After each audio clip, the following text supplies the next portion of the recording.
A little bit of rain. The covers are still on, which is a shame, but we did manage to get a full session, I think. Yes, that first session was a full session, of which I thought the West Indies bowled really well, bowled as a unit, didn't give England any chances to knock any away, and then also took wickets as well, you know, hunting those stumps and looking to crash it into the pads. It was overcast still, and they used those conditions very well, I thought. Hiya! I wish I hadn't mentioned it now. That was a schoolboy error. Well, I suppose it was, yeah. You've done some there, haven't you? Well, only at a very minor level. Well, so it's the same with me. I mean, yeah. What belt are you up to? No, well, I've just started. I mean, I've a few sessions. Okay. I'm really doing it for my daughter, you know, to get her to... Oh, lovely. Yeah. What a bit of a lockdown thing. Yeah. Linking up with... I mentioned this yesterday, but those who weren't listening, right. Just with my brother, who is very good at it, right. and his son, who's extremely good at it, right. in Los Angeles, and they go to a gym, and we link up with their gym and do the warm-ups with their, you know, with one of their black belts or whatever they are. Okay. And then we go into breakout rooms. I think we all know about breakout rooms, don't we, on Zoom? And then we go through the exercises. Yeah. So I was mentioning yesterday, the 5 swords is what I learned on Sunday. It's all about self-defence. It's not an aggressive thing. Well, of course, and also a bit of meditation in there, is there, and a bit of sort of and all that sort of inner. Well, I think it's probably good for your, physical, mental health as well. I don't know about that. I haven't got that far. Is it chi? The hardest thing is thinking through all the moves. Well, actually. there you go. They say the older you get, the harder it is to learn. And I look at my daughter on the left-hand side, and she's going through all these moves, and I have no trouble at all. And I'm still, is it that hand there and that hand there? Anyway, we'll persevere and see where we go. Yeah, don't mess with your brother, then. No. No, no. No, or his son. Well, yeah. I said to him, I did say to him, if someone sort of approached you in the street, could you defend yourself? And he said, absolutely. Oh, yeah. Oh, yeah. Yeah, so there we go. Wow, okay. Well, we'll have to... covers are off.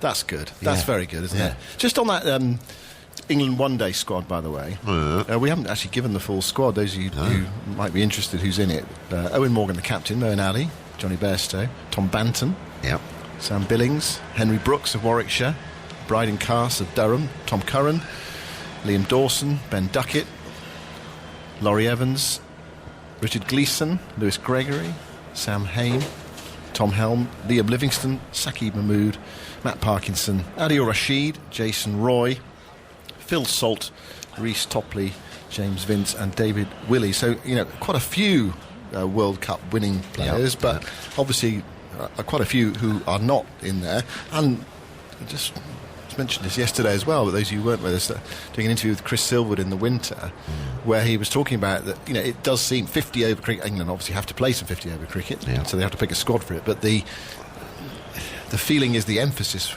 will be more, say, on Test cricket and T20 cricket, because there are 2 T20 World Cups coming up before a 50 over World Cup. So the likes of, for example, Jofra Archer, how much are we going to see in 50 over cricket? He helped England win the World Cup, but how much are we going to see of him in 50 over cricket in the next at least couple of years? Because they have to manage his workload. And probably, Ben Stokes as well, possibly. Yeah, well, it kind of makes sense just listening to Ed Smith there. There are priorities, isn't there, which you're then focusing more than other things. Some batting in that one-day squad, I tell you. Some exciting names there, guys who really get on with it. So I think in all 3 formats England are all in pretty good shape, aren't we? They seem to be on a bit of a crest of a wave at the moment, if not at the Aegeus Bowl. Well, I was just going to say, the scoreboard says 100 is it 105 for 5, Andy, at lunch? So no score on any scoreboard on the ground at the moment, and I made a schoolboy error, didn't write down the lunch score. 106 for 5. 106 for 5 at lunch. Restart at 5:22 if no further rain. Tea has been moved to 10 past 4. Close of play 6:44.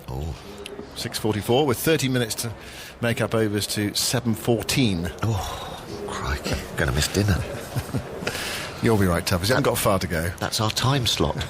That's my... when all the teas go in.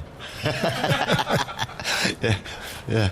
Alphabetical, we're allowed in. No. I think it goes on to about 9:30, doesn't it? We're allowed a bit of grub. But it'll be good to get a fullish day in, wouldn't it? You know. I think we're going to be reasonably okay today. Yeah, I do. We've had a full morning's play, and we can extend the hours, and we may have some bad light later on. It is still uniformly grey. I know. Why didn't we bowl? Oh, right. Have we mentioned this? Well, you've been keeping it a bit quiet. No. I've been trying to bring it up, but I mean, yesterday. Well, go for it. Well, yesterday and today. I mean, you know. Listen, Lords, you always look up. You know, Headingley, you always look up. Well, why not at Southampton? I can understand that. You know, if they think it's dry and what have you, let's get over that first initial day. But we've had 2 solid days of overcast. I mean, you know, and I don't think the West Indies quite put it into practice yesterday, but they certainly did this morning. You know, and it was darting about, nipping about, the odd one skipping through, the odd one keeping low. I think what England might be thinking that if the sun does come out, it might get a bit up and down. But I mean, that's a long way off at the moment at 106 for 5. So are you saying categorically it was the wrong decision to bat, or are you thinking, I'm really not sure? I think your feeling is an inexperienced West Indies batting lineup could have been bowled out for a 80 or 90. Is that what you're thinking? Jimmy Anderson, Jofra Archer, Mark Wood steaming in with a bit of swing from Den Stokes when needed. In these kind of conditions, 9 times out of 10 I would have, and unless they know something that I don't. I mean, we haven't been out there, have we? And we haven't had a look at it. Yeah. There might be potential of cracks and plates moving apart as sun comes out, and you know, batting last is always tricky. But I don't know. Perhaps they've got a subtle plan that we haven't seen. Or... Yeah. I mean, one thing I was saying. I mean, that's Jason Holt is a very good poker player. I mean, he didn't seem. You know, when they were bowling yesterday, it did look like good bowling conditions, but he wasn't euphoric. It wasn't the feeling of, like, what on earth have they done? You know, it wasn't that sort of sense of fantastic. No. This is brilliant, we're bowling. No. And so perhaps he recognises there's something there. There might be something there later on in the game, and you know, they looked at it and they realised it was dry. But it's one of those, actually, if you put a side in, if England had put West Indies in, their aim would have been 100 all out, score 300. Bowl them out second time, win by, you know, close to an innings or something like that. That's their. But if you then put them in and they get 250, and then it becomes a. Yeah. You know, then you get 300. Then it suddenly becomes a bit more dicey for that 4th innings. I just think that both mornings the West Indies bowlers would have got up, opened the curtains, and gone, hoo, hoo, hoo. Yeah. As simple as that. And it just puts that little extra spring in your step. And then they got some early wickets in it, which then sort of buoyed them, because I just felt that they were. You know, I know it was only a small session of play yesterday, but I just think they walked off with a bit of a kind of we might have missed an opportunity there, but then they've come out and put it right this morning. It's always difficult on those rain-shortened days, though, isn't it? Yeah. For bowlers as well. Yeah, for rhythm, and you're straining as well. We've got to make the most of it. We've got to make the most of it. Yeah. And they're only allowed 17 overs. And we got to the 24th over, and they'd only taken 1 wicket, and they must have been thinking, their game plan is working okay here, which is to... You know, soften the ball and wear down the bowlers. Yeah, but then, we just... I mean, I wouldn't necessarily say there were too many loose shots. I think it was just good, consistent, unit kind of bowling. You know, they all did their job. They all was looking to hit the top of off stump. Yesterday they bowled a bit wide and what have you, but no, it was very good. Very good by the West Indies. Impressive. We knew they had a good bowling attack, and they proved it this morning.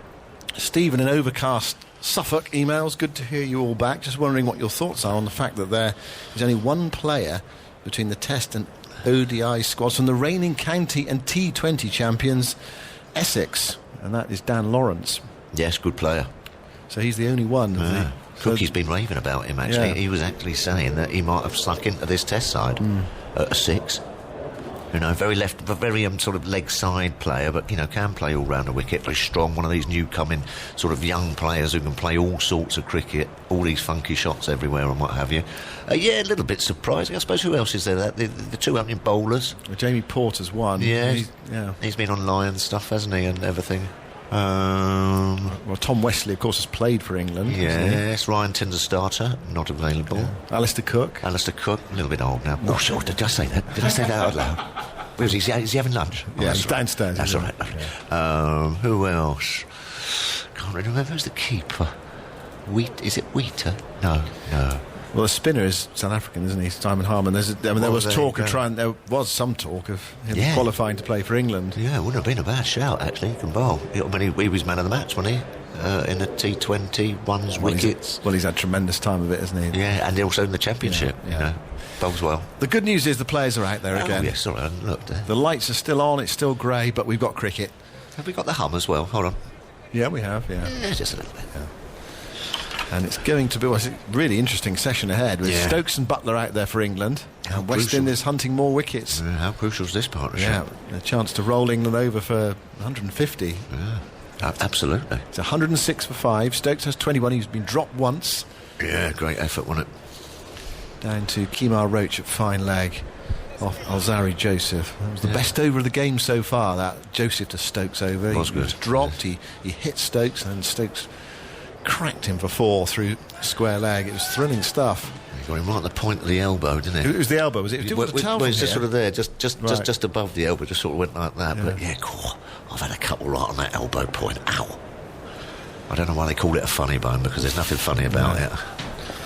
Right, here we go then. It's Shannon Gabriel with a man back on the deep backward square leg boundary, bowls to Stokes outside the off stump. Stokes allows it to go. It was short of a length. A good carry through to Dowrich. Who's coming in next? Perhaps Bess?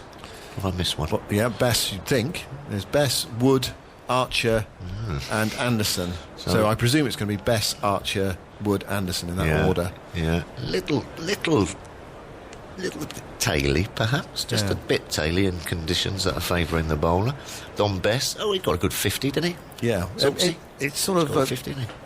Rather hit or miss lower order. I mean, Wood can do some damage in the right conditions, as he did at Johannesburg in that 4th Test match. Yeah. Yes, you're right. It's a hit and miss tail, that.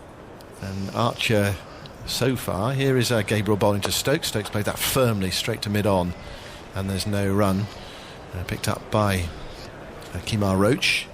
Archer so far, he came into his international career with a first-class batting average of 31, but he's not shown a great deal so far. Yeah, we'll wait and see. I think one day he's going to launch a couple. Yeah, I think he is. He's a launcher, he's not a grafter. One day he's going to play a devastating lower order innings. Yeah. And the more confident he becomes in international cricket. Sure. And he's going to give us some Archer stats, I think, in a moment. Or Bess, I don't know. Or Bess. Yeah, he hasn't batted much, I know. Gabriel bowls to Stokes, who tries to force that through the offside and finds the gap. Doesn't time it perfectly, but he might have timed it well enough to get 4. He does, because the fielder from backward point is a long way to go. Shall I tell you what that shot reminded me of? Headingley. Pat Cummins, wasn't it? It was one of those ones off the back foot. Smashed it. What, the winning runs? The winning run. I think he hit the winning runs a bit more sweetly than that. He did, but he'd been in for a while, hadn't he? Yeah. But very similar shot to that. Yeah. Dropping it short outside the off stump width, and Stokes was onto it, albeit not timing it perfectly. Don Bess played 5. This is 5th Test. On his debut, made a 57 against Pakistan in the second innings. 49 as night watchman in the second Test of that series. But in South Africa, 0-0 and 1. Yeah. So he's obviously got a bit of form. A couple of near 50s. 110 for 5. Stokes to 25 with that boundary. Loose one from Gabriel. 3 slips and a gully go down. Gabriel bowls, hurries Stokes a bit, nudged off his hip. Goes towards deep backward square leg. They walk through for a single, and England go to 111 for 5. Archer's batting, an innings he played in Monganoo in the second innings comes to mind, where he looked good. England were trying to save the game, and he looked good for a while there. I can't remember exactly how many he made. Andy will have that at about 20 odd or something, but he was in for a while, and then I think he was caught in the deep backward square leg boundary. Going for the draw? Yeah, well, I don't think he was going for the draw with that shot. No, but just interesting. He made 30 in that innings from 50 balls. England succumbed to an innings defeat. Perhaps the game was up. Yeah, well, he was batting well. He showed in that innings. He showed what he's capable of. I think. Yeah. But I think you can tempt him into playing a big shot. Don't mind that. Gabriel bowls, and Butler tries to force that through the offside, gets it off the inner part of the bat, runs away into the onside. It was the sort of shot that brought him a boundary early on there from Butler. Not a huge amount of foot movement. No, exactly. Good spot, Simon. He's just sort of he's got that little trigger, isn't he, when he just sort of goes back, and then, as you say, on that back foot sort of punching shot through extra cover. It's just a bit hands. It's all hands and eyes, isn't it? Yeah. If you don't quite get it, I think he might have played a few like that and dragged it on in his Test career as well. A few sort of just nipped back. Yeah, well, it was a drag-on sort of shot, that one. Yeah, He hit the thick inside edge, went into the onside, rather than the thin inside edge onto the stumps. 111 for 5. Butler's on 9. Gabriel goes into Bolton, and that's crashed away. That's a magnificent blow from Butler. Through the offside for 4, through the point region. He did not bother running for that. That flash to the boundary. A magnificent shot. And that's the sort of shot when it's played, you really want spectators to be here to sort of gasp and then applaud. That was a wonderful blow from Butler. Yeah, I don't know whether you heard it through the earphones. A real crack. As you say, just a little bit shorter and a little bit wider. And then, that's Joss Butler all over. That's almost one-day mode, isn't it? Just pounding that to the boundary. It wasn't that wide. I mean, it was short, and it was almost like an uppercut cut shot. Although he hit it quite square of the wicket. Normally uppercut goes behind square, flies away down towards third man. But 115 for 5. Butler to 13 from 14 balls with that boundary. He's played a couple of nice shots so far. Here's Kemar Roach. Yeah, we were just talking how well and sort of like contained the West Indies as bowled. 12 overs, what was that, for 14 runs? For Roach? Yeah, 12 overs for 14. Yeah, very good for your sort of like opening bowler quick. I mean, that's tidy. Here he is. Round the wicket, bowls to Stokes, who comes to meet him again. He's coming down the pitch to Roach. He's bowling around about the 80-mile-an-hour mark, and Stokes is shuffling down the pitch. He's saying this pitch is it's too long for me. I need to get to the bowler. Yeah, and he plays it defensively into the onside once he gets there. He does it so well. It's obviously sort of a ploy to try and negate that angle and try and get to it before it starts swinging late. But, I mean, a couple of paces down to your 85-mile-an-hour opening bowler. Well, yeah, he's probably bowling a little bit below 85. Yeah. I think that's what Stokes is sensing. Yeah. Sort of just into the 80s. Roach goes in, bowls to Stokes, and Stokes gets a good one there from Roach. It's actually a good leave as well. It angled in and might just have left him, but Stokes lined it up really well. Yeah, he has the ability, and Rory Burns found that out, didn't he, early on when one nipped back and thunder into his pad, because he does come around the wicket and get that beautiful shape away from the left-hander, but then you just can't sort of like eye it up with your left eye as a left-hander, thinking, right, that's outside the stumps, I can leave, because he does have the skill and the ability to dart one back at you. Tricky. Roach bowls to Stokes, and Stokes hits that away into the onside of a thick inside edge, reaching for it a bit there. Well, I think the old bottom man might have snapped in a bit too early. Didn't control it particularly well. Went out to Campbell, wearing number 32, claret number 32 on the back of his white shirt. I think he's the singer in the squad. No, in the slips. I've been listening. Have you been listening? Oh, right. No, there's someone singing. Someone was singing in the slips this morning. Who was it who used to commentate on themselves batting? Was it Carlisle Best? Correct. Yeah. Played against him when he did it. Very, very strange. Roach to Stokes. Stokes again takes a step forward and then plays defensively into the onside, and there's no run. Did it wind you up as a bowler or not? No, it was really quite bizarre. I mean, he should have taken it out because he was very good. You know what I mean? I'd be sitting there. And Tufnell's, rubbing the ball, and Carlisle Best is looking in good form, and he's on the 30, and in comes Tufnell. He's dropped it short. Carlisle Best on the back foot. Oh, that's 4. You know what I mean? And you go, what is going on? And more than under his breath, you know what I mean? You could really sort of hear it. You know? Very strange. This is Roach bowling, just a very wide delivery. It's not taken cleanly by Darrick. Did well to reach it there. Stokes let it go by. It'd be interesting if, let's say, you got stumped. How do you commentate on yourself getting stumped? Yeah. It's tough, tossed up in the end. I've come down the wicket. Oh dear, I've missed that one. I'm out, stumped. I've got to be disappointed with myself. I've got to go. Did he used to do his own stats as well? Yes. Oh dear. Some characters knocking about there, I'll tell you. 115 for 5. Stokes 26. Roach goes in and bowls to him. It's full, driven by Stokes, not timed. Clipped straight to Campbell at mid-wicket. And there is no run. The throw over the bails to Darrick to send Stokes back into his crease. Yeah, end of the over. 45 gone, 115 for 5. It's one of those pitches, Simon, that when it is up there, it's always just darting a bit, isn't it? It's not sort of coming on true to the bat. A bit like a Headingley. They say that if it's really full, you think you're there, you can drive, and then it just moves on you, and you're just getting thick edges and things. Similar conditions out there at the Ageas Bowl as well. It's just not quite, promoting fluent shots. Yeah. It's just sticking a bit and just moving a bit on you late. You'd back an in-form Jimmy Anderson to bowl well on this surface. Oh. And Anderson, actually, you think about him moving towards the end of his career. The last couple of years, his wickets, the rate at which he's taken them has been phenomenal, remarkable in terms of runs per wicket. Well, did he get a 7 for at Lords the other day or something? Or was that a little bit while ago? Well, he got wickets against West Indies in that Lords Test match 3 years ago. Yes. Bowled them out in their second innings. Was that 7 for? But I think, he's... I can't remember the exact... I didn't write it down, but I think the last 2 years he's taken them at an incredibly low rate. Something like 18, is it? I've got the last 3 years stats up here. Anderson has 117 wickets, averaged 20.1. Nice. Stuart Broad also 117 wickets. He's played 7 more matches, averaged 28.4. So Broad pretty much in line with his career up to that point. He had a slight dip for a couple of years before that, but has bowled pretty consistently in the last couple of years, and Anderson's been outstanding, particularly at home. 115 for 5. Gabriel bowls. Butler thinks about playing and then withdraws the bat.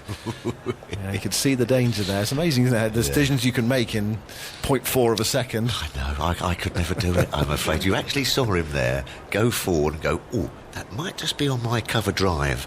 Went to play it and they went, no. Yeah. Hold on, but that is in that. Yeah, it is, yeah. How did he do that? Yeah, must be very good at...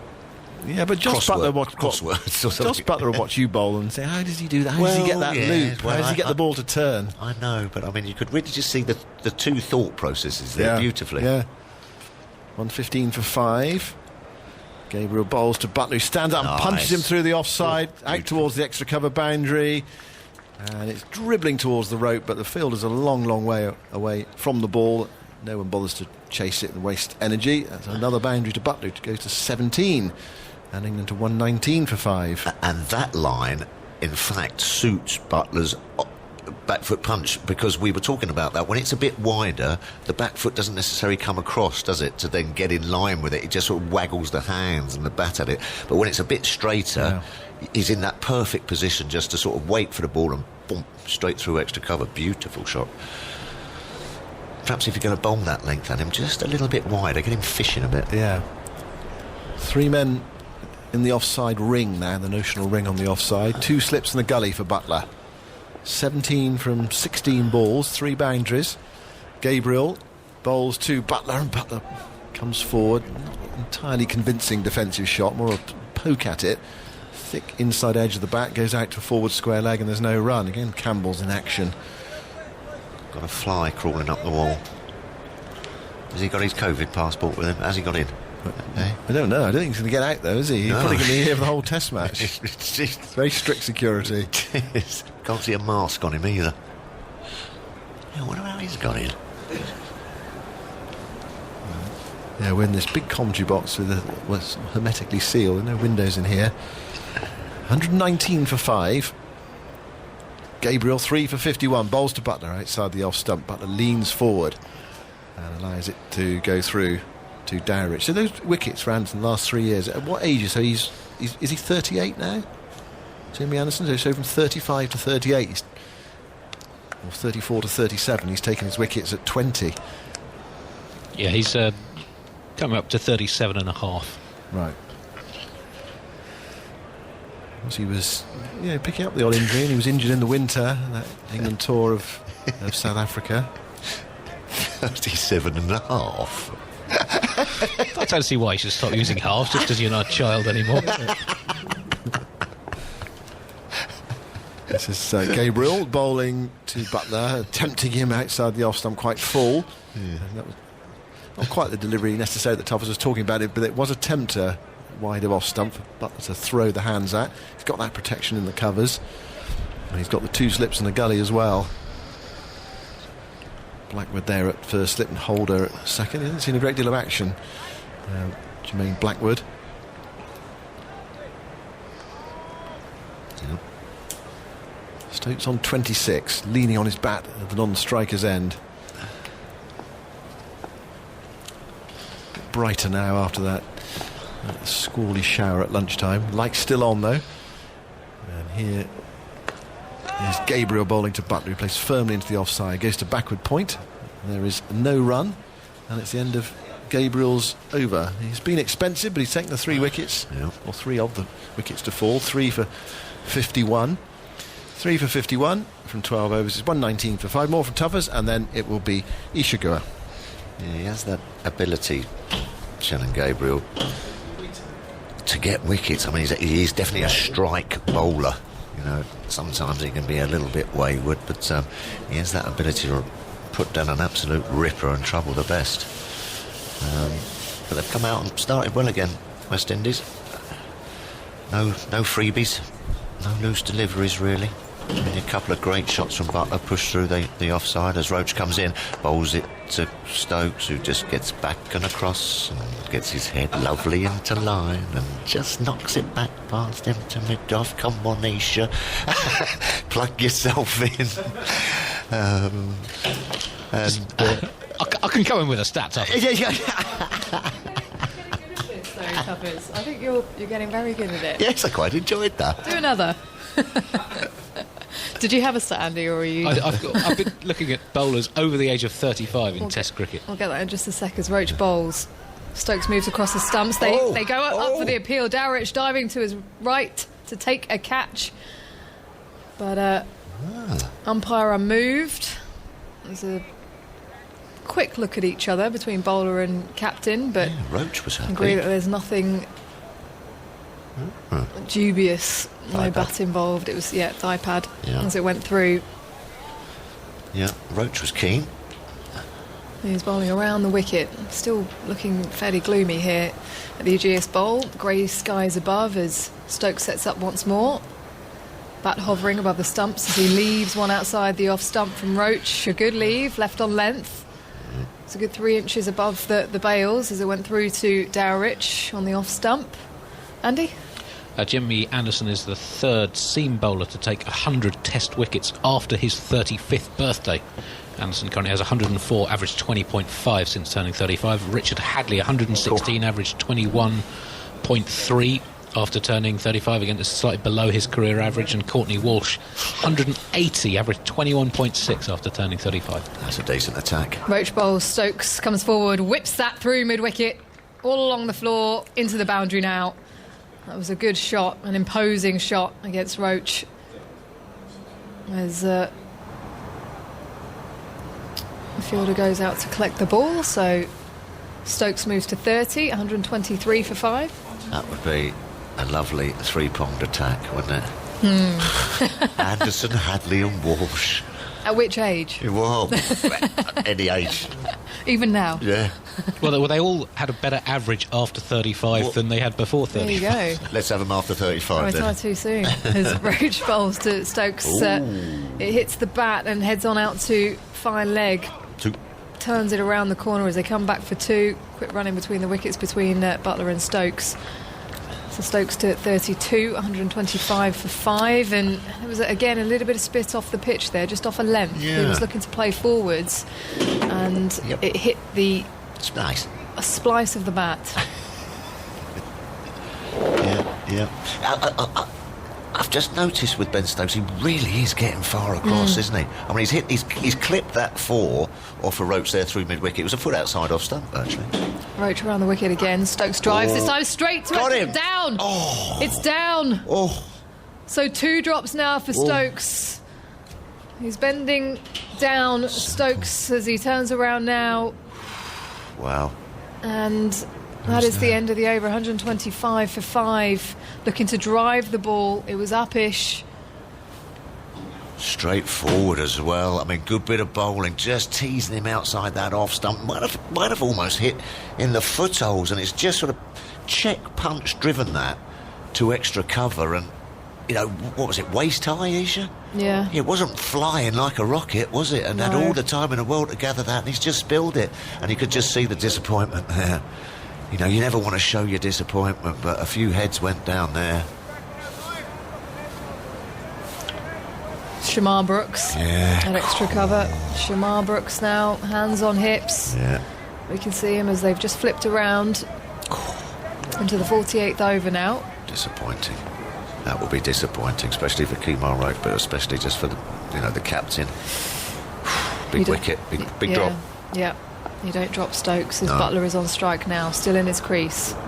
Bouncer bowled by Gabriel as he's able to duck underneath it quite easily. Jos Buttler.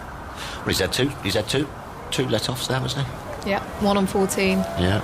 You don't now want 1 on 32. You don't want to drop one of the best all-rounders in the world, but I mean, you just get the feeling that with these conditions that something will be round the corner, so it might not hurt you too much. If it was bright sun, flat pitch, it would be hurting even more.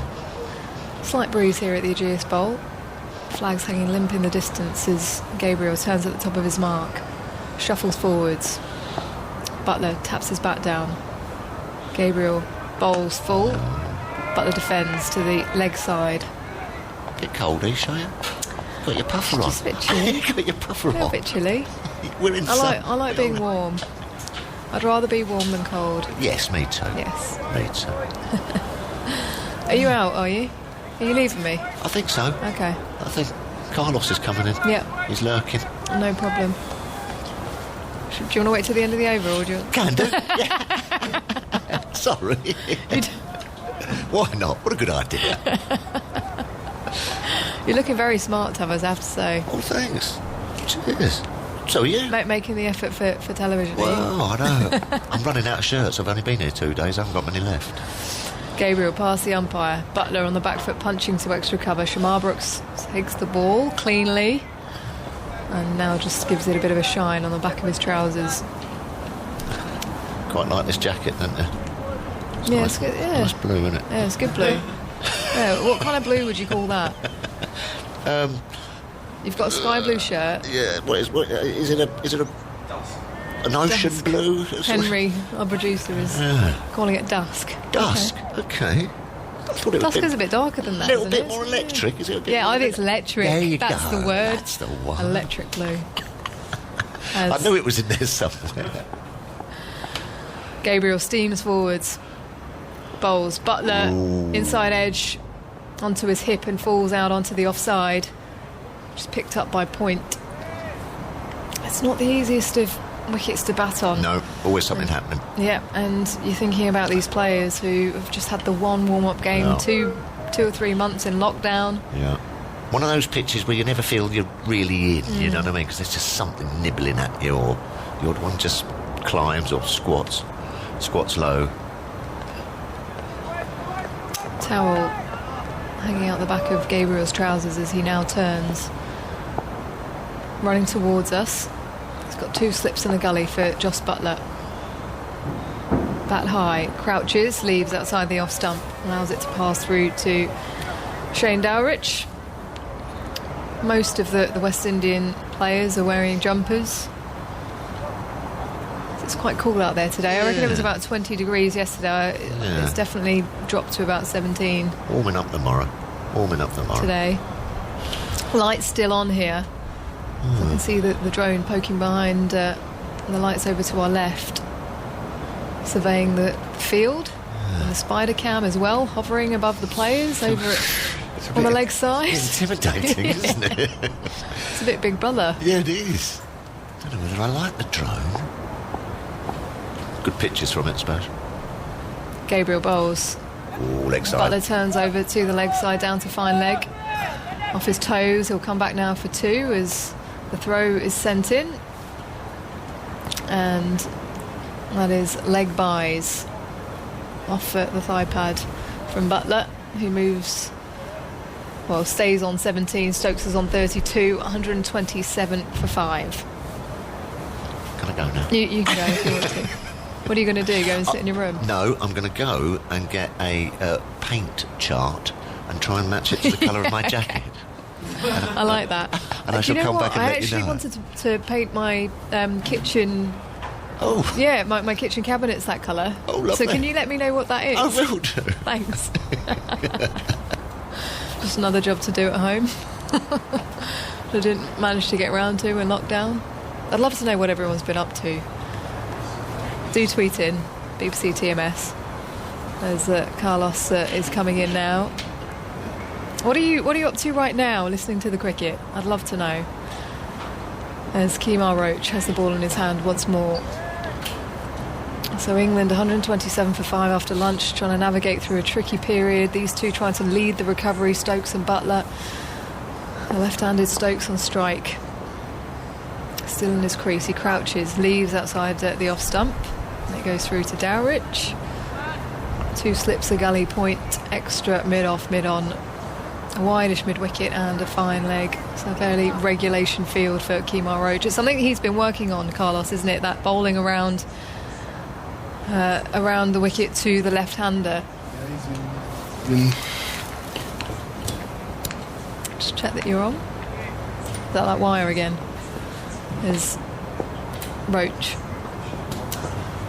bustling in past the umpire, bowls. Stokes on the charge. Defends to the leg side. Testing. Yep, all good. We're great. Yeah, he's been working on angles. Obviously, good wrist position, moving the ball away and in, but also where he delivers from to create an extra angle from delivery. It's been working well so far. He's been on the money, and economy rate reflects that. Mid-wicket being sent out to the boundary now. So just putting it in Ben Stokes' mind as Roach comes through. Back and across Stokes, driving to point. Fuller delivery, ends up being a bump ball. He just taps the bat down onto it. Kemar actually has a decent short ball. I think when you face him, every single ball he bowls looks like it'll be a short ball without he finishes his action. Because he's decreased his pace now and not bowling as many short balls, you kind of get into a rhythm of looking for the skill and the channel. But if you can get that short ball playing on Ben's mind, it makes the full ball a lot more threatening. Here he comes again. Roach to Stokes, working that out to deep mid-wicket for 1.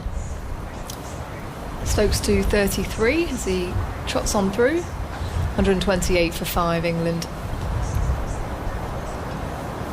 It's been an interesting wicket, hasn't it? A bit of up and down bounce and not easy to get used to the pace of it. When Stokes has got it away to the boundaries, looks really comfortable. There's been a couple of short balls that he has managed to play. There was that one, of course, that he was dropped on 14 out in the deep at fine leg. Kemar Roach down there as he now has the ball back in his hands. Just wipes his right hand on the grass before just assessing his field. Buttler is ready. Buttler forward press, whips that around out to fine leg. Wrist delete as he'll push for the 2. Throw comes in. Buttler to 19, 130 for 5. An important innings for Jos Buttler. I think he recognises that he is under a bit of pressure. Got the likes of Ben Folkes in amongst the group, and then there's Johnny Bairstow, of course, as well.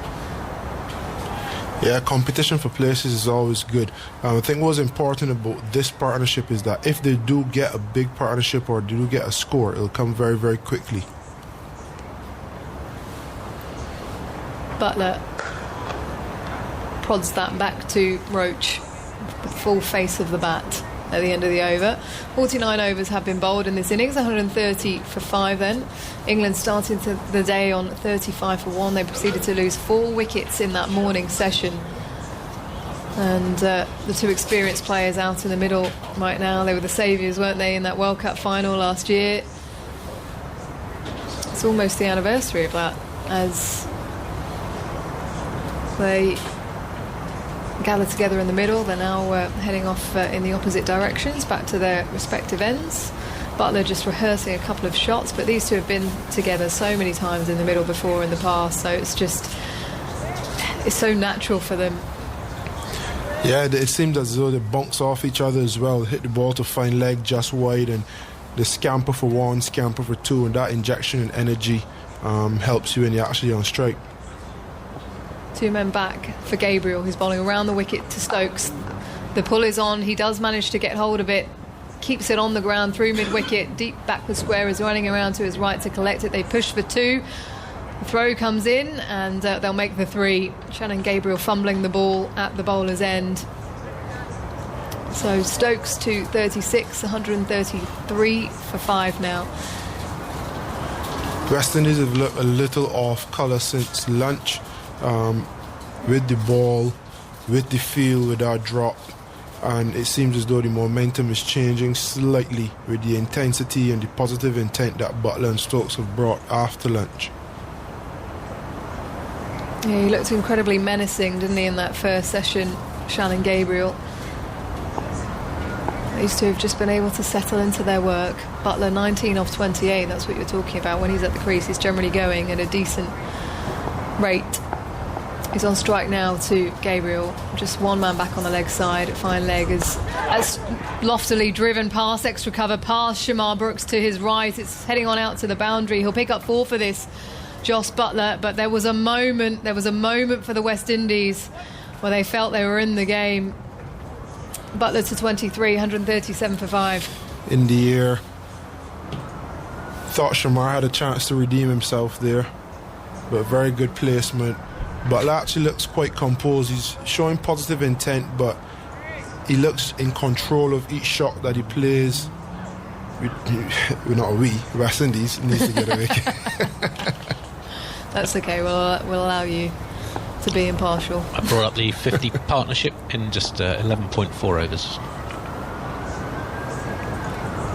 Buttler drives again, but mistimes this one. It reaches Gabriel in no time. And this passage of play is the reason that I called for a Raymond Reefer to be selected in the squad. Shannon has had injury issues.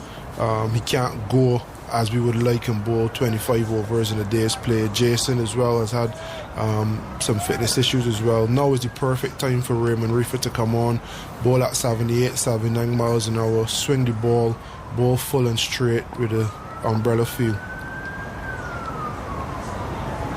Gabriel running towards us now. 2 slips in for him as Buttler punches a full toss out to the offside. He's placed it perfectly. I mean, he could have chosen anywhere to hit that shot, really. It goes into the boundary now. So another 4. And as you mentioned, he is just looking a little bit weary, Gabriel. The score now 141 for 5. Buttler to 27. Stokes on 36 here in a partnership between these two. That has formed a much-needed partnership after they were in a bit of trouble. Yeah, I could definitely understand Jason bringing him back after lunch, hoping for a breakthrough. This partnership is very, very important. The tail will be a lot weaker than England are normally accustomed to, with no Chris Woakes or Moeen Ali at 8. But Shannon hasn't repaid his faith, and he is looking a bit weary, to be fair to him.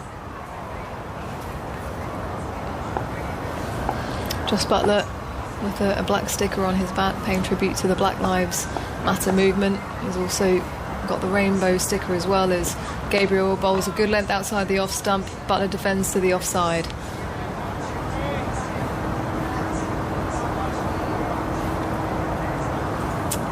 Yeah, the rainbow sticker showing support for the NHS. They've done so much incredible work over the course of this pandemic. He actually sold his World Cup shirt, Jos Buttler. Yeah, I think the boys have done a lot of good. I heard a few of the persons that had the names on the training jerseys speak, and they were flattered with the gesture. Yeah.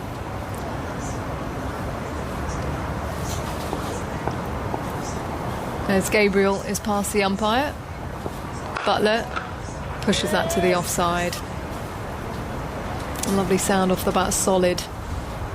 As Shamar Brooks collects the ball. At the end of the over, it's 141 for 5, Andy. Just looking at the CricViz data for Shannon Gabriel, mentioned how full he'd bowled earlier on compared with yesterday, and with great speed as well. Since lunch, he's back to bowling 47% of his deliveries in what CricViz define as short, which is basically exactly the same as he was yesterday. In his spell this morning when he took those 2 wickets, he was bowling 19% short, 46% full.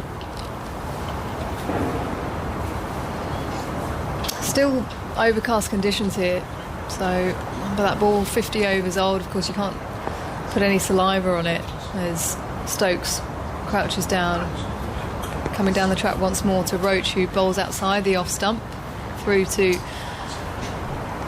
Dowrich. It'd be interesting to see what the plan is from Roach to Stokes, with Stokes moving around the crease, both outside our stump as well as walking down and trying to negate the swing and the inconsistency in bounce. Will he set him up, taking it away and then bring it back, challenging the stump?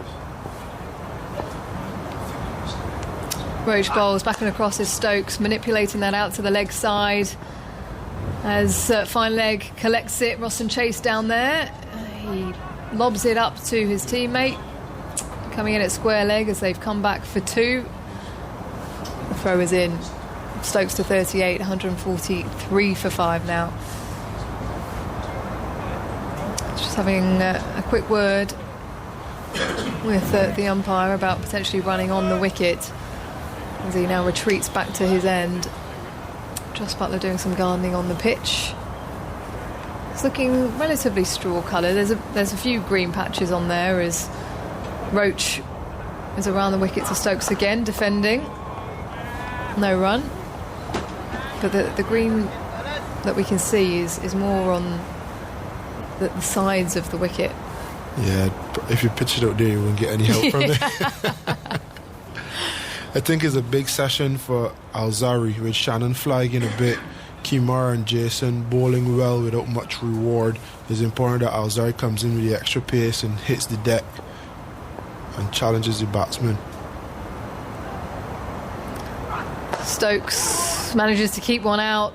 It was a Yorker length delivery. He was looking to play it leg side and manages to get his bat down in time. Hands on heads for the West Indian cricketers. Jason Holder. I recognise how close that was. Yeah, he managed to jam the bat down. It hit Stokes on his pad. And then it went through his legs and nearly onto the stumps.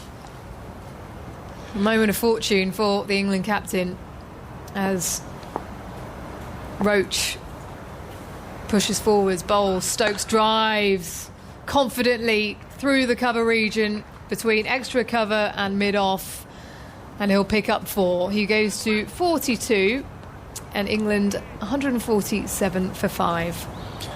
It's so easy to allow fast bowlers to run in and bowl well and bowl consistent, but from the time he came in, he looked to take the attack to the bowlers, walking around the crease and settling the line and the length, and then capitalising on anything slightly short and wide or anything over pitched.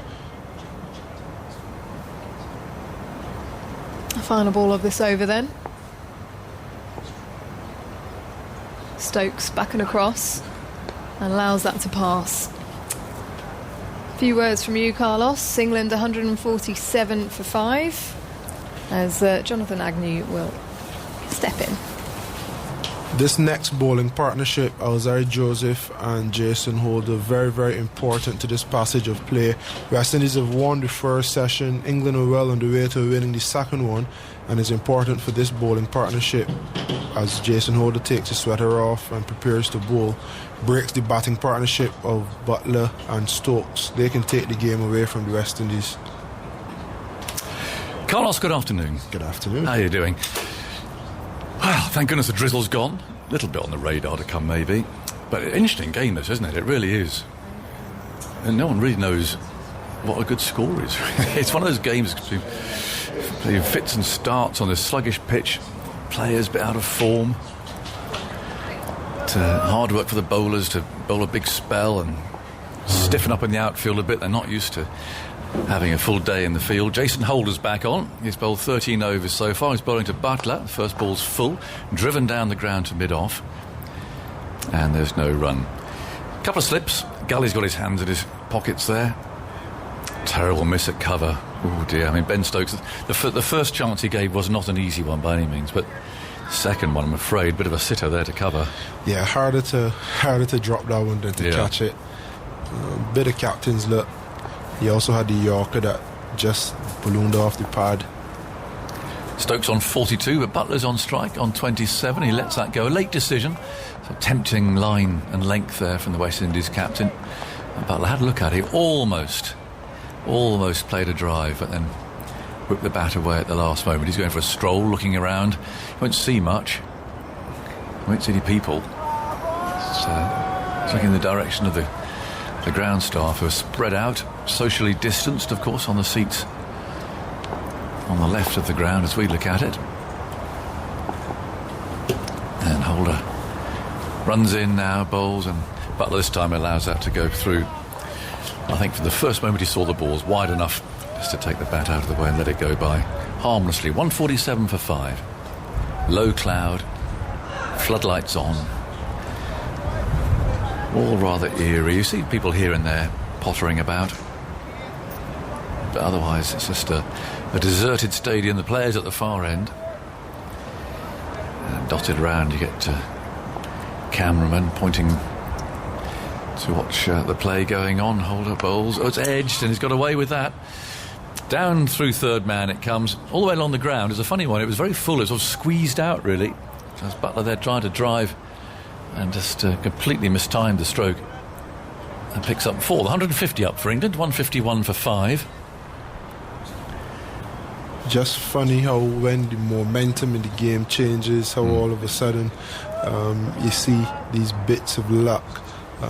Full enough, but too full, far fuller than Jason would want, and edged, and they've bowled all the good fielders out of place and has gone through the vacant third slip region. So Butler goes to 31, 151 for 5.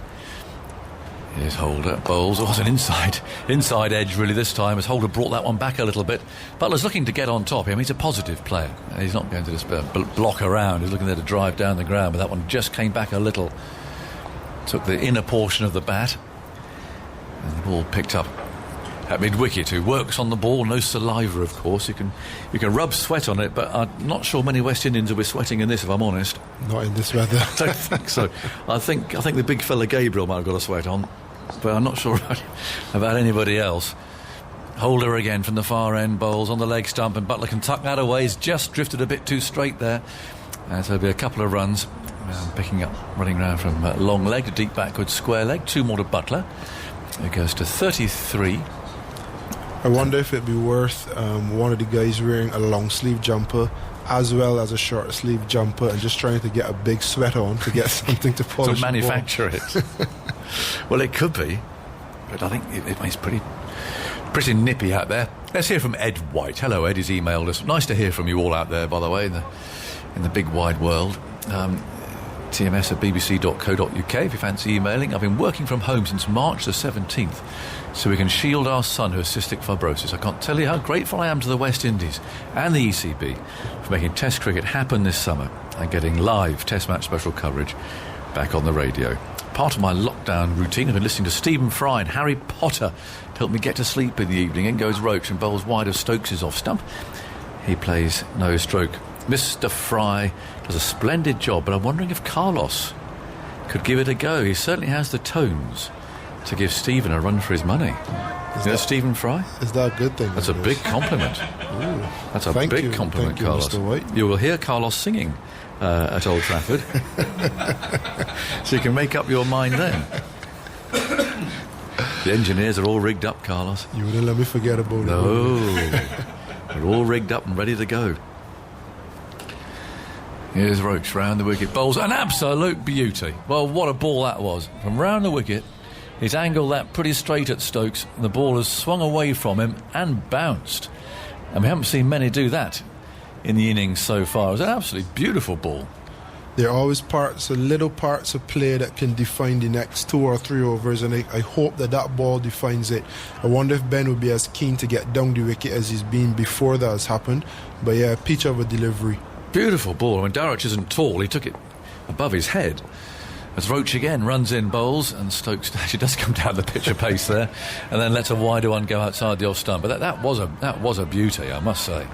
A fine bowler, Roach. He's a cunning, medium fast bowler these days. I remember when he first was on the scene, he ran in and bowled fast. But he's seen sense, I think, and he still bowls a lively pace. But that fuller length, and he works the ball beautifully now. 153 for 5. Holder's got his hands on his Hips at second slip. Where can they get a wicket from? Roach on his way, bowls to Stokes, who walks across in front of his stumps this time, and turns the ball to Gabriel, who looks a little bit stiff there as he gets down at mid-on, and now he starts to polish the ball on his trousers. I don't know how much you can shine a ball without moisture, really. That's why we put saliva on the ball. It doesn't sound very nice, but it's all part of it. You lick your thumb, press the moisture into the ball, the shiny side, and you polish it up on your trousers. Here's Roach bowling and turned by Stokes as to Gabriel's left and quickly calls Butler through for the run. 154 for 5, but whether it just polishes up without any spittle on it, I don't know. I guess I'd like to see Kimar to Ben. Ball would cover out mid-wicket in. Just allow him to attack the stumps a lot more. It might also stop Ben from walking so far across the stump, because I think that negates the LBW. As we saw earlier, he got hit on the back foot and he was actually outside off stump. Yeah, no, I get that. Roach over the wicket now, bowls, Butler allows that to go through. I'm wondering if we might see a bit of spin, because the pitch is dry, talked about it, and Chase destroyed England in Barbados, crikey. There's 8 wickets. So, yeah, I think perhaps it's time just to have a look, see if there's something there, especially with Stokes being left-handed, being at the crease. At least for 1 over. He'll enjoy the inconsistency and bunks as well as a tall lad. Yeah. Just have a look. But I suspect what Holder's thinking, he's got 1 wicket, and it's Bess and Archer, and they're 1 away from breaking through, really, aren't they? Correct. With all due respect to the lower order, 1 wicket, and as you rightfully say, then is a matter for whichever one of these two are still in to marshal the tail as such. 154 for 5, and Stokes on 43. He's given a couple of chances, but as we keep saying, there's been such little practice for the players. It's hardly surprising mistakes are being made as Holder bowls and he covers up and turns into the leg side very quickly. Holder scuttles across the pitch, picks the ball up in the leg side, and there is no run. The drone is over the practice ground at the moment, which is wonderful facilities here, by the way. If you haven't been down to this ground, they've got a huge practice field on the left-hand side there where the nets are, and you play games of cricket on there, but there's a drone hovering over there at the moment, so I'm not sure if there's something going on in the nets perhaps that the drone is spying on. Up comes Holder. But Stokes comes running down the pitch at him this time, and then again opts for a defensive shot. He's not coming down and looking to launch an attack, but he's just coming down just to try and put the bowlers off their length. And there he came down and just fiddled at the ball outside the off stump. And it went through at a decent pace. The challenge with doing it to Jason is that although he may hit a similar length to Kimar, the bounce is much different, so he isn't able to get on top of it and smack it through cover or roll his wrist on and hit it through mid-wicket as he did with Roach. 154 for 5. Stokes waits again. This time he stays where he is. Oh, he's caught behind, and he gestures there. It's sort of a bit of a despair, really, as Stokes walks off. He didn't do any fancy footwork that time. He's looking to play, I think, there into the leg side, and he's got a little outside edge, and his opposite number, the West Indies captain, has him caught behind. I wish you'd look at this again, because it was outside the off stump, and he definitely closed the face of the bat, and he's nicked the ball outside the off stump. Durrett throws it in the air triumphantly, and that is the breakthrough that the West Indies wanted, with Stokes out for 43. And good patience by Jason. He would have been thinking this session hasn't gone to plan, and he just keep plugging away. Roachy unsuccessfully from the other end, but third time lucky for the West Indies. I wonder what that... He sort of looked up towards the heavens, didn't he, and gestured with his hands like that as he walked off. Whether he is cross with the shot that he played, maybe, because he was fiddling across the line, wasn't he? It seemed as though he wanted to smack it through the leg side as he did against Roach, and for some reason pulled out, and as a result just ended up with playing with the edge of the bat, half caught really. But fantastic stuff by Jason. He's deserved every wicket he's got here today, building pressure, and from both ends really. Roachy as well, unsuccessful up until now, but again, bowling in partnerships, and Jason reaps the rewards. So 43 then for Ben Stokes, and now Don Best comes out to bat. He does have a half century to his name in his fledgling Test career, and he's quite a character. He had a very good tour of South Africa. But what sort of score is 154 for 6? It's really difficult to tell on a day or 2 days it's played in fits and starts like this. The pitch is certainly not straightforward, but it certainly isn't a minefield. It's just one that I suspect as a batsman you just never feel in on. And whether Stokes there was just trying to do something. Look at Jason Holder. We've talked a lot about his astonishing recent statistics with the ball coming into this game. He'd taken 50 wickets in his last 9 tests, average 14. Round the wicket to left-handed batsmen since the start of 2018. He's now taken 12 wickets in 221 balls and an average of 10, so he's been particularly effective around the wicket. Kemar Roach also very good round the wicket to left-handers, 23 wickets, average 14 since the start of 2018. Here's Bess's first ball then. And it's he nibbles at it. Ball outside the off stump goes through to the keeper. Optimistic howl there from one of the slips, but no contact made. Holder's got a big smile on his face, and I'm not entirely surprised. He's bowled really well today. He's taken 3 for 30 in all. Gabriel 3 for 62, and Michael Vaughan's alongside him. What was Stokes up to there? Yeah, I mean, good afternoon. I guess good afternoon, everyone. Well, he's manoeuvred himself around, and the ball before he kind of danced down and kind of left one, and he's played so well. Holder bowls Best forward, turns that out to mid-wicket, and there's no run. And I thought Carlos made a really good point the previous ball where he said to Kemar Roach it's a bit skiddy, so dancing down, hitting it on the rise with a little bit less bounce is easy to do, and he could hit it through extra cover, as we saw him do on a couple of occasions, and also use his hands to whip it through mid-wicket. Because of the extra bounce from Jason Holder, he tried to do a similar thing to hit it through mid-wicket, and it just bounced. Yeah. And the outside edge was found. Obviously, to someone like Kemar Roach, it would have skidded on, and he'd probably got away with it. Holder again. Over the wicket, bowls to Bess, goes on the back foot and defends that away. Ball runs down to Gully, and there's no run. It's the end of the over. So success again for Jason Holder. England are 154 for 6, and I posed the question, Michael, what sort of score do you think that is? I mean, do we have any idea? I mean, at 154, it can't be a great total, but I think anything over 200, 220, we've seen enough. I mean, the likes of Jimmy Anderson, Stokes himself, Wood Archer, you've got to fancy having a bowl on this kind of surface. All right, there might be spells that we've seen in the last half an hour where, you know, a batting partnership might start to play the counter attack, and a few boundaries may come, and it might be that's the best way to play. And maybe the West Indies, they may come out and play more aggressively, knowing the wicket now they've seen it.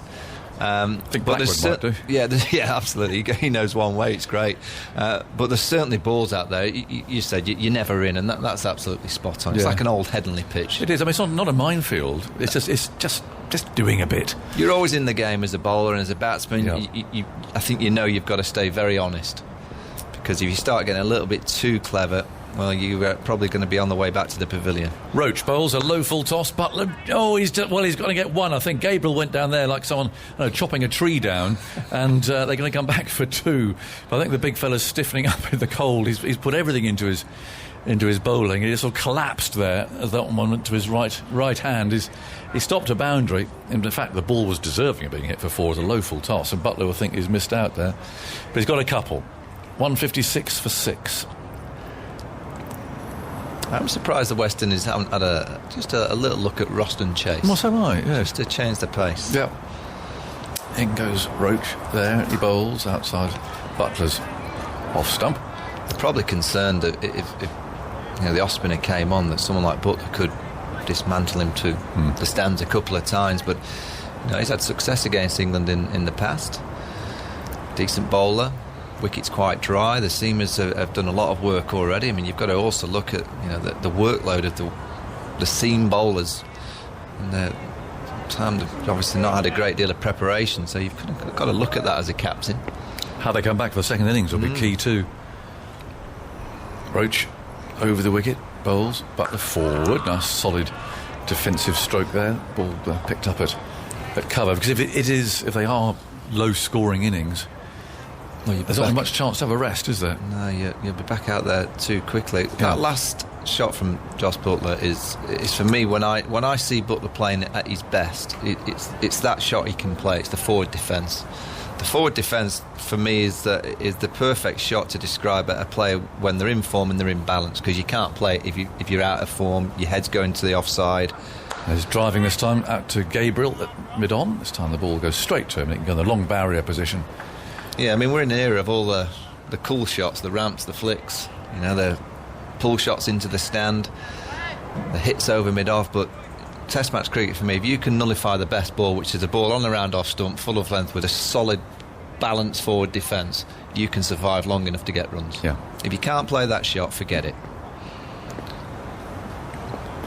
Roach again goes locking in bowls, and Butler again beautifully forward, plays down to mid-off. During tea, we're going to be talking about the 1973 tour by the West Indies here, and that was about the time I was sitting at home in the dark, curtains pulled, watching a match, all match. I just looked up the scorecard of the first test of that series. Boycott, Amos, Roop, And it was here. Hayes. The first. Why were you in the dark? The Oval. I was pull the curtains. Black and white telly. Here's Roach bowling. There's an inside edge flicked out towards mid wicket. So Hayes, Fletcher, Gregg. Who was captain? My first county captain. Go on. Raymond. Raymond nearly. Raymond. Yeah. Alan Knott, John Snow, Jeff Arnold and Derek Underwood. Those were the days. There'll be people going, A couple of spinners. I remember that so well. Yeah, one of the first tests at the Oval. Not sure about that. Someone should be coming in here, but I'm not sure where they are. It's Allison's around the corner. Hang on. The first test of this summer was supposed to have been at the Oval. Was that right? It was. Yes. It was. I think you can just squeeze in Allison. If not, Michael Vaughan can commentate. Yeah, Dominic Bess. Still on naught. Another forward defence is my favourite stroke, Ali. The forward D in Test match cricket. If you can play that, you've got a chance. If you can't, I'm afraid you're going to spend a bit of time in the pavilion watching others. The key to the social distancing is, of course, there is no squeezing, so I had to wait for Agus to fully vacate the position before sliding in.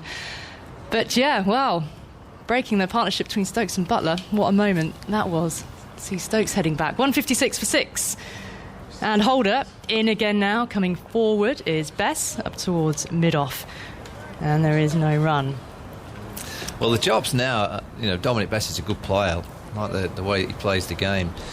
The job really of 8, 9, 10, 11, while Butler's out there, is just hang in. Because you just know that Butler can score so quickly. Very difficult for the West Indies to keep Butler quiet. Now, the tail enders have just got to hang in for Butler. He's shown his characteristic counter-attacking nature, but also being watchful when required. That's Fuller, turned away down towards Roach at fine leg, who scoops up, fires the ball back in, and a single is taken. Nice moment for Dominic Bess. Got a pair, didn't he? Oh, yes. South Africa. Get off the mark, get down the other end. Yes, just get off the mark. On the way. You don't have to have those couple of nights sleep like Dom Sibley has to have on the pair. The dreaded pair. How those things play on batsmen's minds. Awful. It's horrendous. How much did you struggle with that? Oh, it's. I mean, it shouldn't really matter if you get 0 and 0 or 0 and 1. It's not many, is it? Holder in again. And it was an edge on, one-handed grab. Brilliant from Dorich behind the stumps. And Holder celebrates with great gusto. And Butler now on his way. Now that is the big one. England are opened up. 157 for 7. Well, the skipper himself has done the work, because after lunch the ball was travelling to all parts, and Jason Holder got the ball and said, I've got to do it myself. He got the key wicket of Ben Stokes and now the key wicket of Butler. That's a brilliant catch from right behind it. He went late, Dowridge, and he just managed to get that right hand. It was low to the ground, diving down low to his right, just in front of first slip. And you see from Butler, he played nicely for his 35, and that's proof that on this wicket there's always a ball. That was a good ball. There's always a ball that's just going to offer something, and you just hope that your name's not on one. Well, Joss Butler had his name on a beauty there from Jason Holder. West Indies back in the game. Very much so. Holder's got 4, along with Gabriel's 3 wickets. And they've got a great opportunity here, haven't they? Holder didn't mind having a bowl at the start of the match. Worried a little bit when just that first passage of play immediately after lunch, Gabriel didn't look quite on song. You felt as if Stokes and Butler could, if they'd been out there long enough together, started to take the initiative and started to tire the bowlers. But I mean, the match is only 17 odd overs yesterday. We're now into the 56th over of the match, so there shouldn't be any sense of tiring yet. But England haven't been out there long enough to forge lengthy partnerships to even force bowlers into lengthier spells and return spells. Yeah, and you just look at Jason Holder, the style of bowler. He presents the seam and he gets a little bit of swing, but he nibbles the ball either way. Very consistent. He gets a little bit of bounce off a good length you bound to from that height. Just consistency. Now this is interesting. Jofra Archer, he's out there. I wonder what the chirp will be like. I'm sure many of these players have played lots of cricket in Barbados when he was growing up. Taking guard, 3 slips in the gully. Holder with ball in hand. He's taking his time here. And how will he play? That's the other thing. At this point, do you go out and just try and get a bat on ball and try and score a few quickly if you can? Here we go then. Archer facing up to Holder, and that one's just cut back. He's stood tall and just swayed slightly out of the way. It's gone past him. Just dropped the hands. Gone past around about waist height. Well, the West Indies have got to grab this moment because they've got a real chance of bowling England out for something like 170. If they get it right in the next 15-20 minutes, we've seen top order players struggle on here. Well, tail end batsmen probably haven't hit any balls over the course of the last few weeks. If maybe a little bit of time in the middle of last week, but nothing really. West Indies could clean out England here quickly. Holder racing it again full, and Archer comes forward, gets his bat to it, and goes into the onside, fielded mid-wicket coming forward. End of the over then, wicket taking over. Great celebrations from Holder, punching the air in delight with the removal of Butler. So 157 for 7. Butler 35, Stokes 43, Pope gone for 12, Crawley 10, Denley 18 earlier today, Rory Burns 30. I mean, conversely, could these two manage to come together and put an irritating partnership together? Just as West Indies start to feel, right, we've got England where we want them now, this is where the lower order, it shouldn't be necessary, but if they can do a really important job here, is keeping West Indies at bay and frustrating them, annoying them. Yeah, well, one of the the reasons why England have gone with Dom Bess is because of his all-round qualities. He's a handy off-spinner, but again, handy batsman, very good in the field. You look at the tail enders. England have gone with their 4-seamers, and the 4-seamers that they feel is the best options for this week. But I'm sure in the back of their mind they've kind of gone, well, Jofra Archer bats a bit better at the minute than Stuart Broad. Alzari Joseph back into the attack, and this one cuts back in towards Dom Bess. Looked to play it to the onside, strikes him on the body, and is picked up there at point. Yeah, you just want your tail enders just to hang out there for another 15-20 overs if they can. I mean, it's going to be difficult on this wicket, but if you can and you can get to something like 220 plus, well, I really feel that's going to be a very, very competitive I think whatever England end up with, it's going to be competitive, because Jimmy Anderson and co bowling with these conditions, low clouds, lights are on. I've already seen a bit of uneven bounce movement. It's not going to be easy. Dom Bess was in a little bit of discomfort there, actually. Enough for Archer to head halfway down the pitch and check he's okay, but he's righted himself, and he's facing up again now as Joseph is racing in. That one just kicks up a little, and it's fended down, steered towards gully, manages to play with soft enough hands to drop the ball away into the ground. 157 for 7, but it was banged in with some effort from Joseph. Yeah, that hit Dominic Bess hard. Just bounced a little bit higher than he expected. Hit the shoulder of the bat. Played it nicely in the end. Well, if you want to see any of the wickets that have fallen, you can watch them on the BBC Sport website and the app as well. And don't forget that 7 p.m. tonight on BBC Two, you can see Today at the Test, the TV highlights. They'll be on the iPlayer as well. Joseph in a little bit of whiff and a flash of the blade through to the keeper. Bess's eyes rather lit up at that delivery, and there is a gap. He was able to place a full-blooded drive past extra cover, but he chased at it. Yeah, you can understand why. It was full, it was wide. There's 4 slips are waiting, so Bess was thinking, wait a minute, if I get anything on it, probably go over the top of the slips. Lots of bat speed. Joseph turning. Floodlights on still here at The light seems all right at the moment. He's in at past the umpire now, and to Bess, looking again to play into the onside. He's struck once more. Like getting him on the inner thigh. It's very close. Area. It's very close. I think it's the second time in the over that it's been very close. Yeah, he's not looking altogether comfortable. Walking away towards square leg. This always makes me... Yeah, I think this has got a lot closer than the previous one because he's down on his haunches, but he's back up. Joffre's kind of taken 2 or 3 strides down with a smile on his face, as the non-striker generally does in these situations. Why is there never any sympathy? I don't know. It's sore. Bess is ready again. Joseph in once more. It's got him in a similar area once again. He hasn't flinched away in the same way this time. He's standing his ground, is Bess, and you have to give the man credit for that. Well, he's clearly got a problem. And the West Indies are working on him. 3 in the over. He's peppered him in exactly the same area. Each time looking to steer it towards square leg. Each time taking a blow. Can you change your box mid-over?